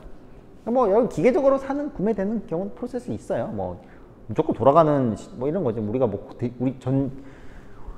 전국, 우리가 뭐 내가 만약에 돼지고기 유통업자야. 뭐 제가 고향 대구에다가 돼지고기 유통한 사람이에요. 이제 뭐 칠곡이나 어디 뭐 저기 뭐 전남 영암 이런 데서 제가 돼지 농장을 해서 대구에다가 이제 돼지고기를 납품한 사람이라고 칩시다. 그러면은 1년 동안 대구에서 소비되는 어느 양의 돼지고기 양이 있단 말이야. 그러면 사실 이거는 뭐 경제에 따라서 뭐 오르나라 내리라 하겠지만 내가 1년 동안 먹는 돼지고기 양이 있어요. 아니 내가 지금 안 먹고 살진 않거든요. 또 돌아가잖아. 이런 거는 약간 좀 기계적으로 숫자가 나올 수 있다고 할 수도 있겠죠. 하지만 결국은 내 고기를 누가 사줬단 말이에요. 그럼 나는 내 고기를 이 사람에게 팔기 위해서 여러 가지 형태로 어필을 했을 거고, 또 내 어필을 하기 위해서 이 제품의 품질을 어느 정도 유지를 했겠죠. 그죠? 예, 남들보다 나은 제품을 유지하기. 근데 이거를 정량화하기 참 어렵단 말이에요. 정량하기 위해서 여러 가지 이제 기법들이 들어갈 수 있겠죠. 근데 어쨌든 이런 부분 연구 주가 될 수 있겠지만, 어쨌든 사람이 사다 보니까, 사람이 결정하는 분야다 보니까 이 부분이 참 연구 주제 잡기가 어렵긴 한 것 같아요. 만약 이쪽을 하신다면요. 그래서 결국은 성현 씨 한번 봅시다. 성현 씨는 이제 사실 영업이나 마케팅을 하고 계시단 말이에요. 그죠? 누구를 상대하느냐? 성현 씨 회사에서 취급하는 제품들 있죠? 이 제품들을 구매하는 구매 담당자를 상대를 해야 됩니다. 그죠? 그리고 제가 개인적으로 여쭤봤을 때 대답해 주신 게 이제 실제로 디자이너나 실제 그 제품을 사용하게 될 엔지니어들을 실제로 우리가 보고 있다. 이렇게 말씀해 주셨잖아요. 그죠? 그런 놈들을 상대를 해요. 그럼 얘네들 뭘 원하느냐? 얘네들이 최소한 어떤 RFP가 있을 거예요. 그러니까 프로포절을 하기 위해, 우리 프로포절 해달라. 그러니까 우리가 이런 걸 물건 살 거니 공고를 하겠죠. 뭐 입찰을 하기 위해서 공고를 하겠죠. 공고를 하기 위한 어떤 최소한의 어떤 크라이테리아가 있을 겁니다. 그죠? 예. 요구사항이 있을 거고, 최소한 요구사항이 있을 거고. 그러니까 이걸 최소한 요구사항을 제시할 때는 굉장히 편해요. 왜냐하면 정량화돼서 딱 숫자가 나오니까. 뭐 전압 얼마, 전류 얼마, 그 다음에 뭐 MTTR 얼마, 뭐 MTFT 얼마, 뭐 이런 식으로 뭐 쭉 나갈 거 아닙니까? 뭐 가격 얼마, 뭐 무게 얼마, 뭐 소재, 뭐 다 이게 정량화돼서 테이블이 나갈 거 아니에요. 이러면 편하죠. 이러면 편한데, 이러면 사실 크게 걱정할 게 없는데, 그렇지 않은 경우도 있어요. 제품을 사러 왔어. 이 사람들이 자기네들이 정확하게 뭘 해야 될지 모르는 경우도 있어요. 우리가 뭔가 할 거야. 쟤네들이 뭐 공장을 만들 거거나 어떤 생산 라인을 만들 건데, 여기에 어떤 일을 하는 제품이 들어가야 되는 건 알겠어. 근데 어떤 제품을 쓸 것이냐 하는 게 얘네들한테 물음표일 수 있죠. 그런 경우는 이제 제시를 해줄 수 있잖아요. 그러면 너네 이런 거 할 거야? 야, 이런 제품들이 있어. 이런 제품들이 있는데 이거 써보는 건 어때? 이건 써보는 건 어때? 이건 좀 싸지만 뭐 고장나도 우리가 바로바로 바꿔줄 수 있어. 이건 좀 비싸지만 한 번 넣어놓으면 고장이 안 나. 뭐 이런 식으로. 그죠? 여러분들 뭔가 좀 제시할 수 있을 거고. 그죠? 혹은 아예 얘네들은 무슨 제품이 들어가야 되는지 모르는 경우도 있어. 아예. 우리가 이렇게 공장을 라인을 만들 건데, 우리가 뭔가 여기서 이 무게를 덜어내는 뭔가를 해야 되는데, 무게를 덜어내기 위해서 생산 기술 애들도 뭔가 새로 기존에 하지 않은 뭔가를 이제 어떤 라인이나 어떤 공정을 넣을 때 이걸 하기 위해서 자기네들 뭘 써야 될지도 모를 수 있어요. 그 무게를 만약에 뭐 그런 거 좀 쉽네. 뭐 있을까나. 뭐 어떤 부품이 있는데 이 부품이 그 다음 이 기계로 들어가기 위해서는 항상 어떤 오리엔테이션이 항상 이쪽 방향으로 다 정렬이 돼야 된다고 봅시다. 이거 되게 어려운 일이거든요, 사실. 기계가 손으로 사람이야 딱 보고 바로 알아서 바로 이렇게 하죠. 근데 기계한테 이거 시키는 게 되게 어려운 일이거든요. 그래서 뭔가 어떤 부품을 쓰든 어떤 기계를 써서 이 오리엔테이션 막 중구난방으로 이렇게 막 쌓여오는 거를 특정 오리엔테이션에 얼라이먼트를 해가지고 이제 다음 프로세스에 넣어야 되는데 그게 되게 어려울 수 있단 말이에요. 그런 경우에는 이제 여러분들이 그러니까 성현 씨 같은 분 우리는 부품 이 제품을 만들기 위한 모든 이걸 알고 있으니까 그런 걸 제시할 수도 있겠죠. 그런 형태로 완전히 이제 그런 형태로 이제 영업이나 마케팅이 들어갈 수도 있겠습니다. 그죠? 이건 사실 마케팅 영역이죠. 여기서부터는 그죠? 정해져야 이제 뭔가 물건 세일즈하고 이제 딜하고 이제 뭐 협상하고 여기서 이제 세일즈니까. 그죠? 그러면 이제 성현 씨 봐봐요. 논문을 쓸 때 성현 씨가 이제 이쪽 그 분야에 꼭 영역을 제가 이 얘기를 왜 하냐면요. 이 다음 장에 나올 건데 제한할 필요 없어요. 여러분 꼭 아까 석사 논문 뭐 이거보다 뭐 임프루브먼트를 해야 된다. 뭐 기존에서 뭔가 이런 게 중요하긴 한데 너무 이제 뭐랄까 좀 이 연구 주제를 기계나 공학적으로만 이 제한을 두지 마세요. 뭘 하고 싶은지는 제가 정확히 잘 모르겠는데 그쪽 하고 싶을 수도 있죠. 근데 그쪽 하실 수도 있고. 근데 제 얘기는 뭘 하시든 좋은데 연구 주제를 너무 좁히지 마세요. 예. 저도 사실 처음에는 이런 거 관련돼서 이런 세일즈나 마케팅 공학적으로 좀 접근해갖고 논문을 계속 찾았거든요. 며칠 동안 찾다 보니까 뭐 안 나와 잘. 안 나오는 이유가 제가 못 찾는 수도 있고 제가 또 모르는 용어나 이게 되게 많더라고요. 되게 많아서 저도 공부하는데 좀 시간이 많이 걸렸는데 아무리 좀 이게 그래도 이게 확실히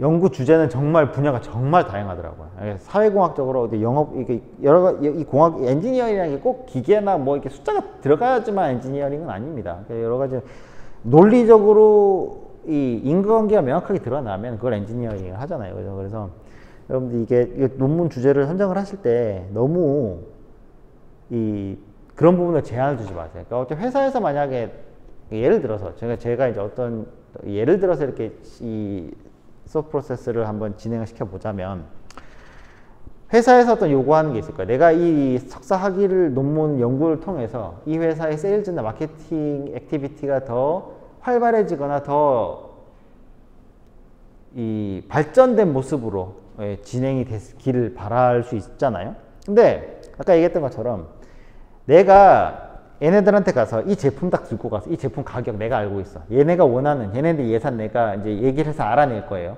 그러면은 둘 다 이제 협상을 하겠죠. 이것만이 다가 아니라는 거지. 사실 이런 프로세스는 서로의 정보만 잘 취합이 되면 얼마든지 기계화될 수 있는 일입니다, 사실. 결정은 사람이 하기 때문에 사람이 가서 이제 하는 거지. 만약에 어떤 인간적인 그런 거를 배제를 하고 약간 이런 거죠. 뭐 얘는 뭐 끝까지 자기 막 1원도 막 10원도 막 정말 중요하게 생각해서 끝까지 이것 때문에 막 10원 깎으려고 막 3개월 동안 질질질 끄는 애들도 있어요. 그런 사람도 있는 반면에 뭐 100원 정도는 뭐 우리가 뭐 좀 비싸게 사더라도 우리가 부가가치 잘 내면 되지. 이런 식으로 해서 협상을 쉽게 하는 사람도 있을 거예요. 그러니까 이거는 인간적인 부분에 있어서의 차이인 거지. 이 인간적인 부분을 배제하고 놓는다고 보면 이 물건의 가격 혹은 뭐 가치 이쪽에서 한 요구사항 여러 가지 파라미터들이 있겠죠. 당연히 물건 공급하는 놈이니까 나는 이 지금 공급하는 제품에 대한 모든 파라미터 다 알고 있습니다. 얘 파라미터 알고 내 파라미터 아니까 이걸 최적화하는 건 사실 뭐 일도 아니에요. 사실 이건 딥러닝까지 갈 것도 그냥 우리가 지금까지 배웠던 머신러닝 그냥 하면 돼요. 몇 번 이터레이션 하면 끝나는 거예요. 하지만 꼭 그런 것만 있는 게 아니다. 예. 그러니까 여러 가지로 이제 만약에 아까 얘기했던 것처럼 뭘 사야 될지 모르는 놈들이 있단 말이에요. 그러면 성현 씨는 이렇게 생각할 수 있는 거죠. 아, 네가 그걸 하고 싶긴 한데, 그러니까 네가 뭘 하고 싶어 하는지는 알겠는데, 그거는 우리가 연구를 해본 결과로서 꼭 그걸 하지 않아도 돼. 그 공정이 들어가지 않아도 돼. 이건 어때? 이 공정이 없이 우리는 이런 걸 할 수 있는 제품이거나 우리는 방법론을 제시할 수 있어. 이렇게 얘기할 수 있는 거죠.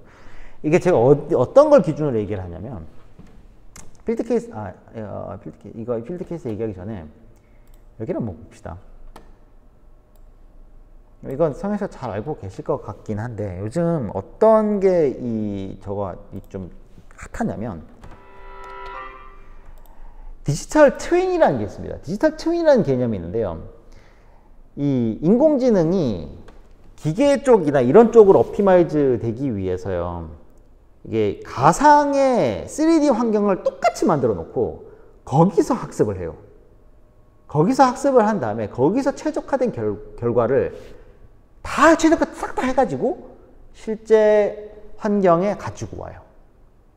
이게 현대도 굉장히 많이 하고 있고요.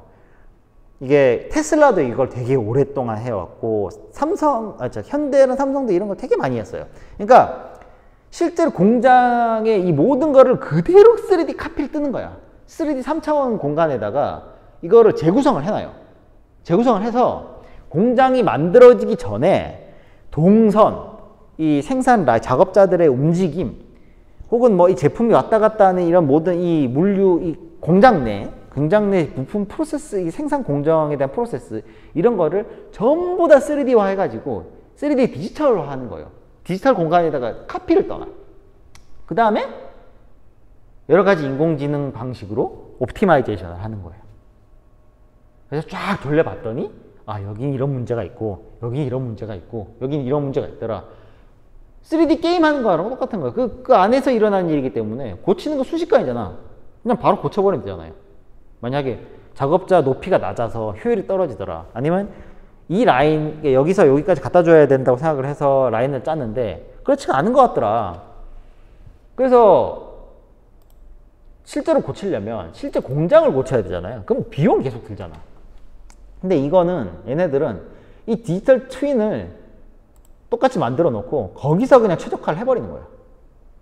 그래 버리면 이게 그래서 지금 공장이나 이게 생산 쪽에서는 그 혁신. 그래서 더 이상 이제 공장에서 비효율이 점점 사라지고 있어요. 사실 근데 이게 이제 이런 프로세스를 적용하는 거는 이런 능력 있는 회사가 해야 되는 거죠. 근데 이런 중소규모 회사들한테도 이런 솔루션을 제시할 수 있잖아요. 회사에서, 그러니까 성현 씨가 이런 걸 연구를 해가지고 회사의 어떤 자산, 이런 거를 옵티마이제이션 할 수 있는 어떤 솔루션을 갖고 있다면 사실 결국은 물건을 파는데 누구 팔아요? 공장, 매니팩처러한테 팔잖아요. 인더스트리 매니지먼트, 매니저들한테 팔잖아요. 그 사람들도 결국은 이걸 해야 되는 거란 말이에요. 이 옵티마이제이션 해야 되는 거죠. 얘들 입장에서는 어떤 부품을 사야 얘네들이 가장 최적화된 아웃풋을 낼 수 있을 것이냐 고민하면서 하는 거 아니에요.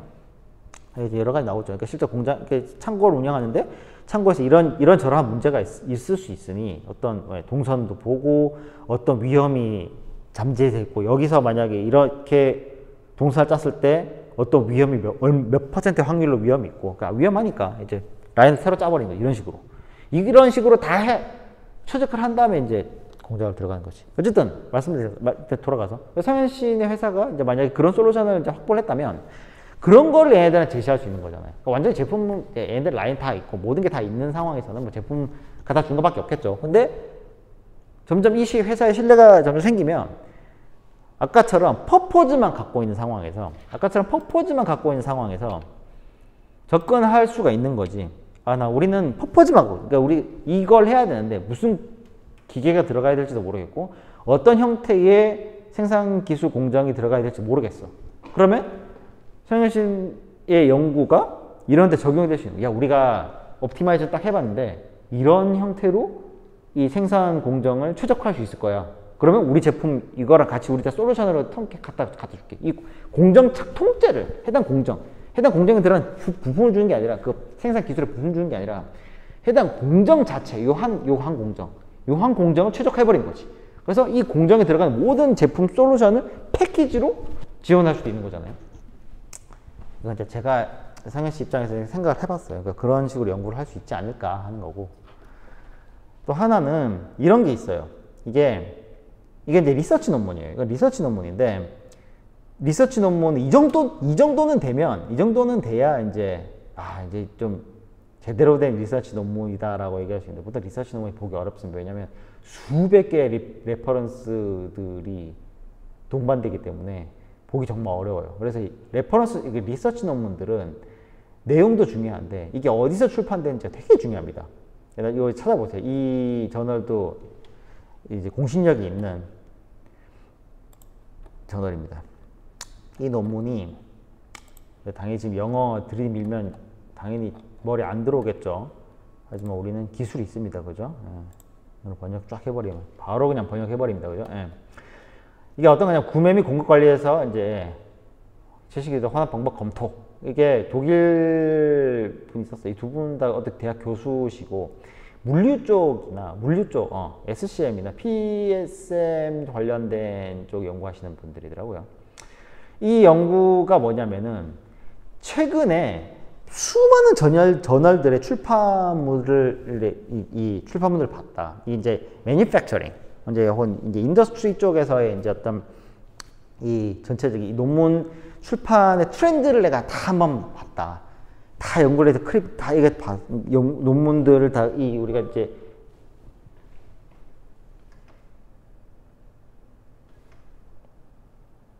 논문들을 이렇게 다 모아서 우리가 어떤 정해놓은 크리테리아에 갖고 와서 평가를 해봤더니 AI 혹은 머신러닝에 관련된 연구가 얼마나 있더라라는 내용으로 이제 논문을 쑥 쓰고 있는데요.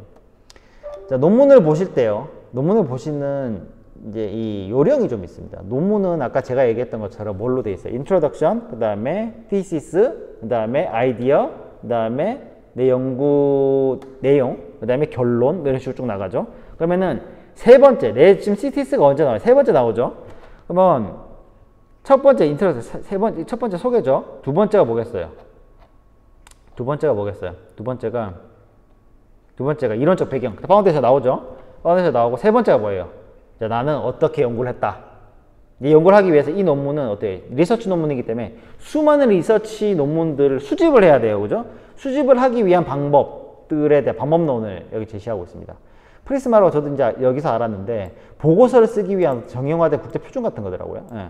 그래서 이 프리스마의 이 크리테리아에 부합이 되는 이 문헌들만 다 이제 수집을 했고, 수집한 논문들, 수집한 저작물들도 그냥 갖다 쓰지 않고, 어쨌든 몇 가지의 이제 얘네들이 이제 그 저작물들을, 출판물들을 평가하는 기준들이 있었어요. 그래서 여기서 349개가 모였는데 이 중에 71개가 버전 7의 CCS에 대한 방법도 초점 맞추지 않았기 때문에 제외되었고, 81개는 13의 SCOR 모델에 대한 공감 문제 명시 다루지 않았기 때문에 제외되었고, 이런 식으로 명확한 어떤 크리테리아를 두고 수많은 논문들을 다 취합을 한 다음에 얘는 기준에 맞지 않아. 얘 논문은 내용이 어떤 부분이 빠져 있어. 이런 식으로 쭉쭉 제외를 해서 얘네들이 명확하게 이제 크리테리아를 정해놓은 그 부분을 기준으로 이제 자료를 다 모은 거예요. 그래서 자료 수집을 그렇게 다 했고, 어떤 식으로 자료 수집을 했고, 이제 기술 분석하기 위해서 어떤 기준을 사용을 했고, 스노볼, 그 다음에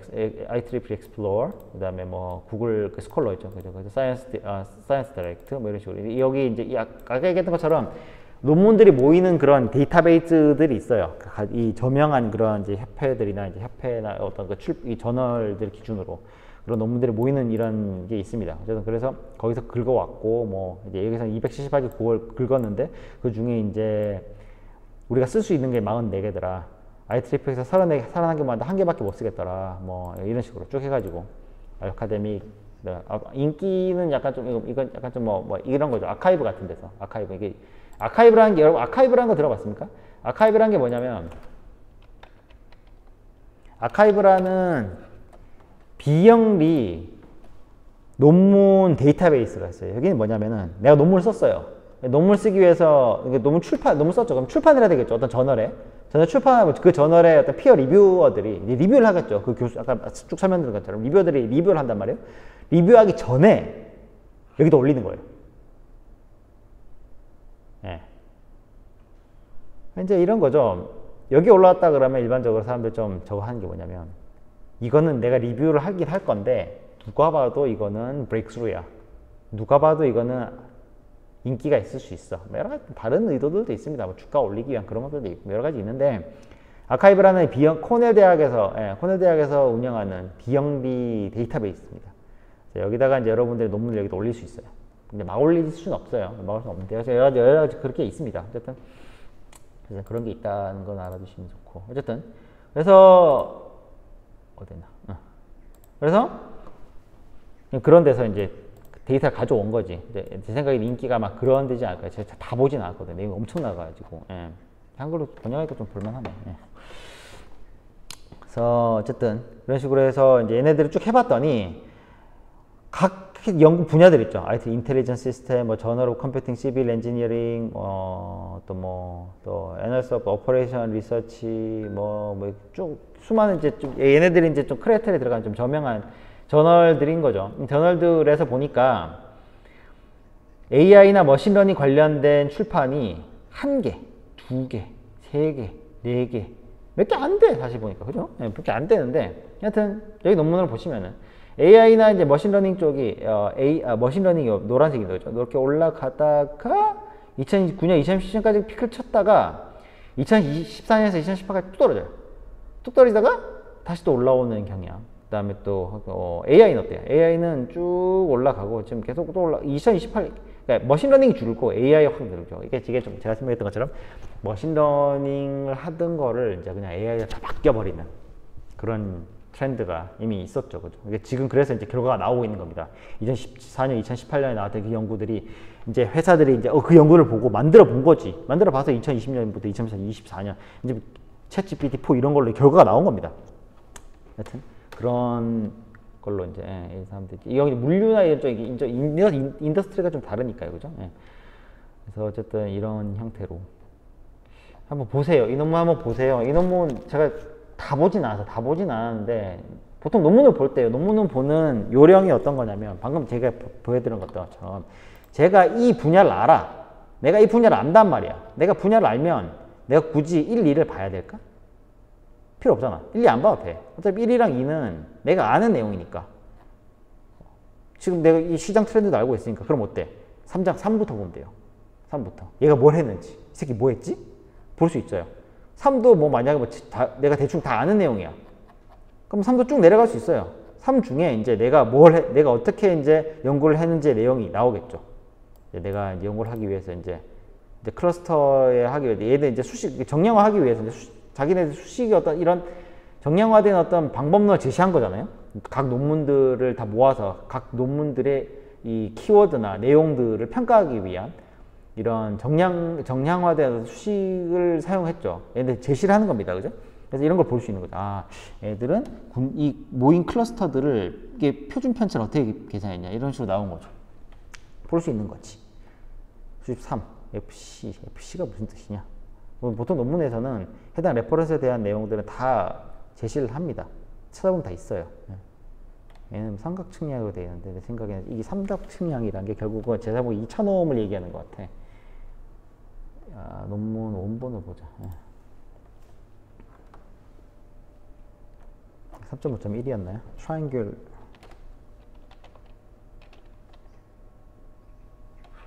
트라이앵글링 리조트라고 되어 있네요. 테이블 2에 보면은 클러스터 그죠? 이게 그러니까 삼각 측량할 때 가격이죠, 그죠? 민과 분산을 갖다가 했네, 그죠? 그 다음에 비즈니스 밸류, 파이낸셜 커스터머 스트래티지. 이게 논문을 보면요, 각 논문들의 키워드나 이런 거를 기계적으로 분석한 게 아니라 이 몇 명의 인간 레퍼런스를 만들어 놨어요. 그 사람들이 이 논문을 보고 어떤 주어진 크리에이터에 의해서 이걸 평가를 해놨어요. 이 사람이 좀 이렇게 쪼갰다는 게 좀 있어요. 그러니까 이거를 결국은 논문을 보고 이 논문의 이런 카테고리에 대한 점수를 사람이 줬어요. 사람이 줬는데 그 사람이 그냥 사람이 주면은 이제 그 사람의 이런 주관적인 게 들어갈 수 있으니까 이 점수를 주는 크리에이터에도 굉장히 명확하게 다 정의를 해놨습니다. 이게 테이블 1인가 어디 다 있어요. 되게 명확하게 써놓긴 했다. 제가 다 본 건 아니라서 밑에 있던가에 있어요. 그래서 그 기준으로 이제 이걸 만들어 놨기 때문에 이 기준으로 이제 제 생각에는 거리를 계산을 했던 것 같아요. 말로비스 형태는 아닌 것 같고 식을 보니까 말로비스는 제곱텀이 들어가야 될 텐데 이거 인터뷰한 거 뭐 이런 쪽 있는 이거 이제 파라미터들 있는 거고 형태 계산하는 게 딜리버리 이거 딜리버리션이고 있을 겁니다. 예. 이거 제가 찾아보지 않았는데 한번 보세요. 아니면 여기 있는 식들이 다른 논문에서 인용된 값일 수도 있어요. 이 펑션들이 자기네들이 만든 게 아니라 다른 논문에서 가져온 걸 수도 있어요. 어쨌든 그거는 좀 보시면 될 것 같고요. P나 이런 거, 파라미터에 대한 설명은 여기 있죠. 여튼 그런 식으로 논문을 보시면 돼요. 그래서 4부터는 어때요? 4부터는 이제 평가가 들어가는 거지. 4부터는 뭐 4가 있을 수도 있고 없을 수도 있어요. 4 같은 경우는 4에 이제 4에다 평가를 하는 경우도 있습니다. 4에서 이제 내가 이제 쭉 이렇게 해서 모든 이제 값을 이제 파라미터, 크리에테린이나 이런 거 다 정의를 했다. 이제 평가를 해보겠다. 그래서 이제 평가를 쫙 하는 방식이 나온 거죠. 평가 쫙 하는 기준도 이렇게 나온 거고, 포함하는 자기 이 평가를 하기 위해 함께 파라미터들을 포함하는 해당 파라미터를 포함하기 위한 근거들인 거죠. 예. 이거들 여기다 써놓은 거고, 러닝 세팅 뭐 이런 식으로. 어떤 논문들 CCS에서 이런 부분이 있어야 이제 우리가 AI나 ML로 취급을 하겠다. 어떤 리즈닝이 있어야 되는 거죠. 이건 디스트리뷰티드, 이거 분산 인공지능이죠. 예. 이런 부분이 있으면 이건 모델 빌딩도 있을 거고, 시뮬레이션도 있을 거죠. 모델 빌딩 하는 건 실제로 이제 시뮬레이션 하기 위해서 모델을 만들어 놓은 거고, 그 모델 갖다가 시뮬레이션 하는 경우도 있을 거고요. 케이스 스터디, 뭐 시뮬레이션, 뭐 이런 식으로 카테고리 만들어 놨죠. 그죠? 그렇게 우리가 다 이제 해서 봤더니 이제 결과가 어떻더라. 보통 결과가 마지막 챕터 직전에 나옵니다. 보통 일반적으로. 그래서 여기 평가 나오는데 보죠. 컨클루전 6이죠. 컨클루전 6이니까 6은 컨클루전 보면 됩니다. 내가 앞에 내용 중요하지 않아. 일단 내가 알고 모르고를 떠나서 내가 주제를 알고 있고 얘가 뭐 하는지 알고 있어. 그럼 바로 컨클루전 내려갈 수 있습니다. 보면 이제 보통 논문을 한번 써보시면 알 거예요. 그러니까 컨클루전에 거의 대부분의 이제 이 브리프가 다 들어가기 때문에 앱스트랙트를 보고 앱스트랙트 이해했어요. 그러면 컨클루전에 바로 갈 수 있는 거예요. 그렇게 볼 수도 있어요. 논문을 볼 때. 여러분 수많은 논문을 봐야 되거든요. 근데 논문을 보기 되게 어려운 게 왜냐면 이 사람은 이 논문을 쓰기 위해서 자기 1, 2년을 갈아 넣었을 거란 말이에요. 근데 내가 이걸 뭐 하루 이틀을 본다, 1, 2주일 본다고 여기 이해될 것 같아요? 레퍼런스 한번 볼래요? 이 정도 레벨의 이 리서치 논문들 레퍼런스 보면 수 어때요? 어마어마하죠. 이 사람들은 셋이서 이 수많은 논문들을 다 보면서 연구를 한 거예요. 이게 내가 뭐 이거 보는 것만 해도 1년 걸리겠죠. 그죠? 네. 그러니까 이제 리서치 논문이라는 게 그래서 이제 좀 레퓨테이션이 중요한 겁니다. 이거 다 보고 있을 수가 없잖아. 그래서 여기 있는 거 신뢰를 해야 된다고. 그런 게 있는 거죠. 네. 그래서 성현 씨가 이제 연구를 하실 때 이런 시각에서도 좀 이렇게 접근을 해보시는 것도 괜찮으실 것 같다라는 생각이 들어서 소개를 해봤습니다. 자, 그리고 윤경 씨.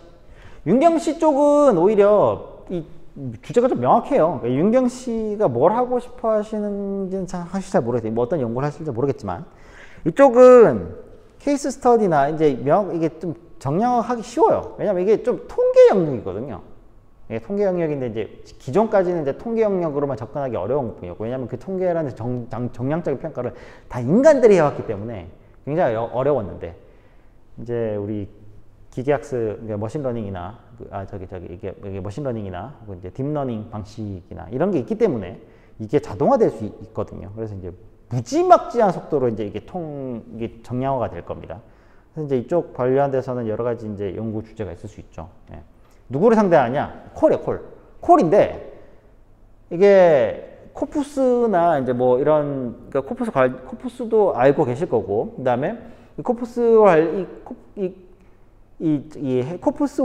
그죠? 이제 뭐 워드 투 벡터화된 이 시퀀스 투 시퀀스 이제 이 수치화가 된 애들도 뭐 이런 거죠. 뭐 이렇게 뭐 그러니까 어텐션을 줄 수도 있는 거고, 아니면 그냥 전체 이 노멀하게 그냥 다 가져갈 수도 있는 거고, 여기서 시그널 프로세싱의 모든 기법들이 거기 다 들어가요. 그러니까 시그널 프로세싱의 가장 근본은 뭐냐면 정보 이론입니다. 정보 이론.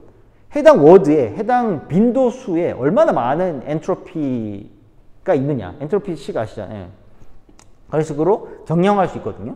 이런 부분, 그러니까 당연히 콜인데 이거를 음성 평가를 하고 이 음성을 글자로 만들고 글자를 통계화시키고 하다 보면 결국 정보량이에요. 그래서 그렇게 그렇게 좀 약간 좀 사고를 확장하시는 것도 좋을 것 같고, 이게 결국 또 이제 결국 하는 게 뭐예요? 그냥 스태티스틱이나 패턴이고요. 스태티스틱이 그러니까 통계가 나오면 통계가 있으면 어떤 통계든 여러분 배우셨죠? 어떠한 분포든 자연현상의 분포든 샘플링만 잘하면 노말 안에 다 끼어 들어가요.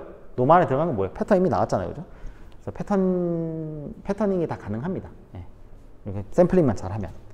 그래서 그런 것들 상대하시는 일인 거고, 데이터 매니지먼트도 있죠. 초대량의 데이터를 매니지해야 되고 이제 분석을 해야 되는데 이걸 얼마나 효율적으로 할 수 있을 것이냐, 그런 문제가 될 수도 있죠. 자, 그럼 고객들은 그런 놈들인 거고요. 그런 것들이 고객인 거고요. 자, 그럼 걔들은 뭘 원하냐? 고객들은 결국 뭘 원해요?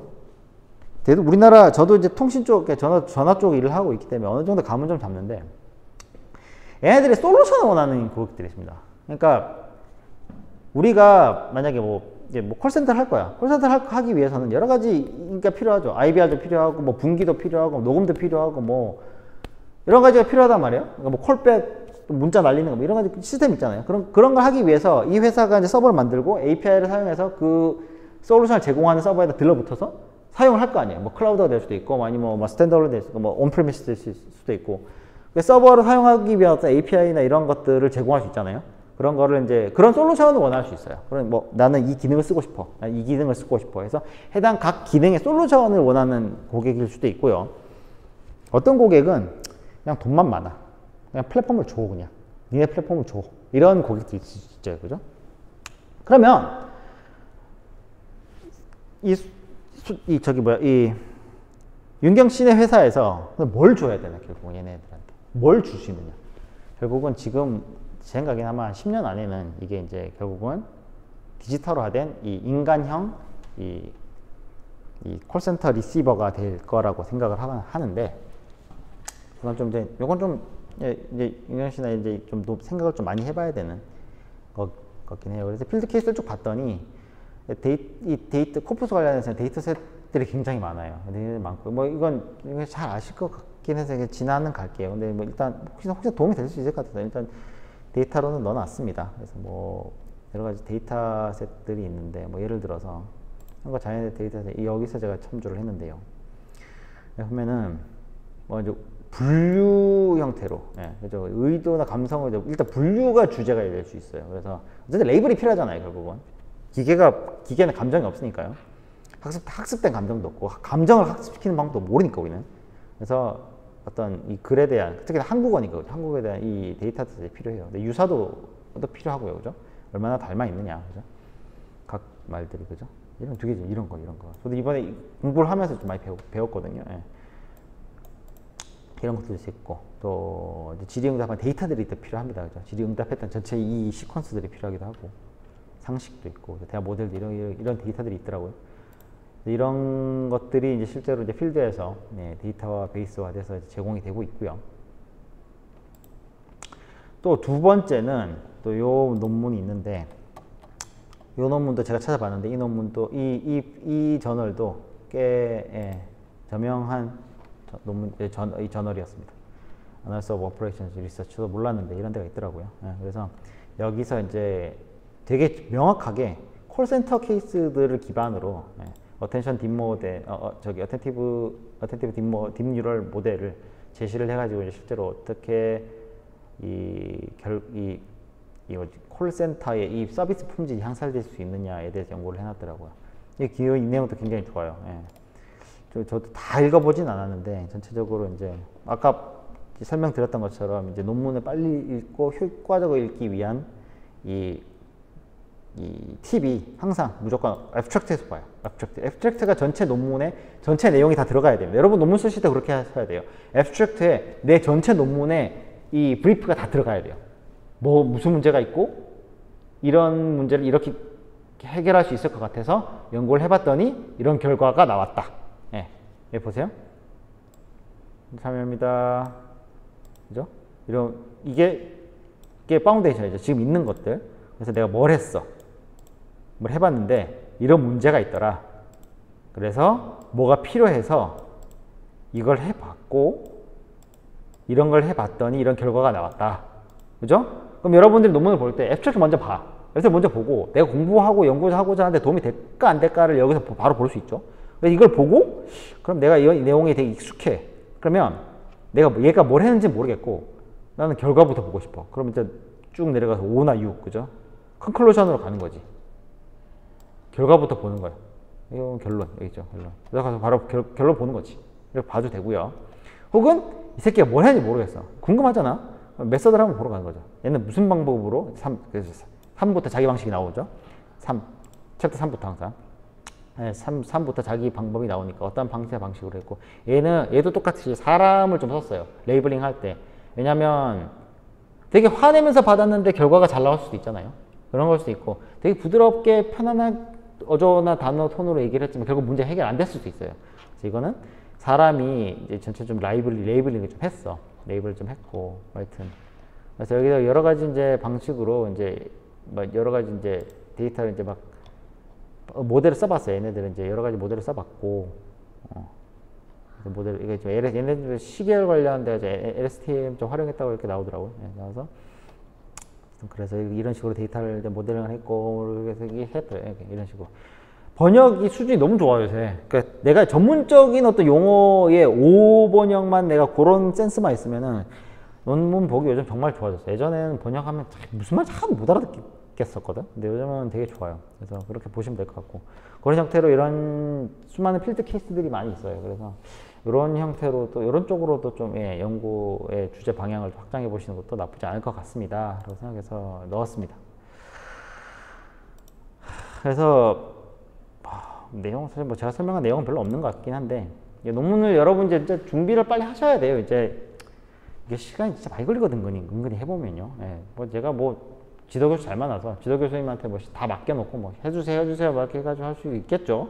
맨날 뭐 식사 사드리고 막 그러면서 그럴 수 있겠죠.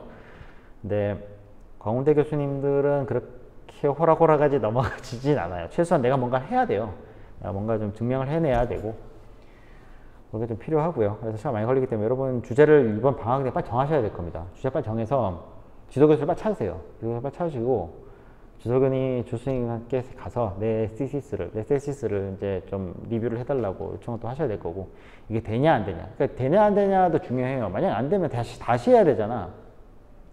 다시 또 아이디어를 또 찾아봐야 될 거고 전체 트렌드 다시 봐야 되고 이게 은근히 해보면 스무스하게 안 넘어가요. 그래서 빨리빨리 하시는 게 되게 중요하실 것 같고요. 그래서 저는 마지막 시간에 이런 내용을 좀 전달해 드리고 싶어서 내용을 갖고 왔고요. 제가 두 분이 계셨으면 좀 질의 응답하면 좋았을 텐데 정말 좀 아쉽지만 어쨌든 제 나름대로는 여러분들에게 도움이 될 수 있도록 최대한 준비를 해봤고 그렇게 설명을 좀 드렸는데 도움이 되셨으면 좋겠습니다. 한 학기 동안 제가 이 과목이 처음이었고 좀 저도 되게 바쁜 생업을 하면서 준비를 하다 보니까 여러분 두 분께 굉장히 죄송한 마음이 커요.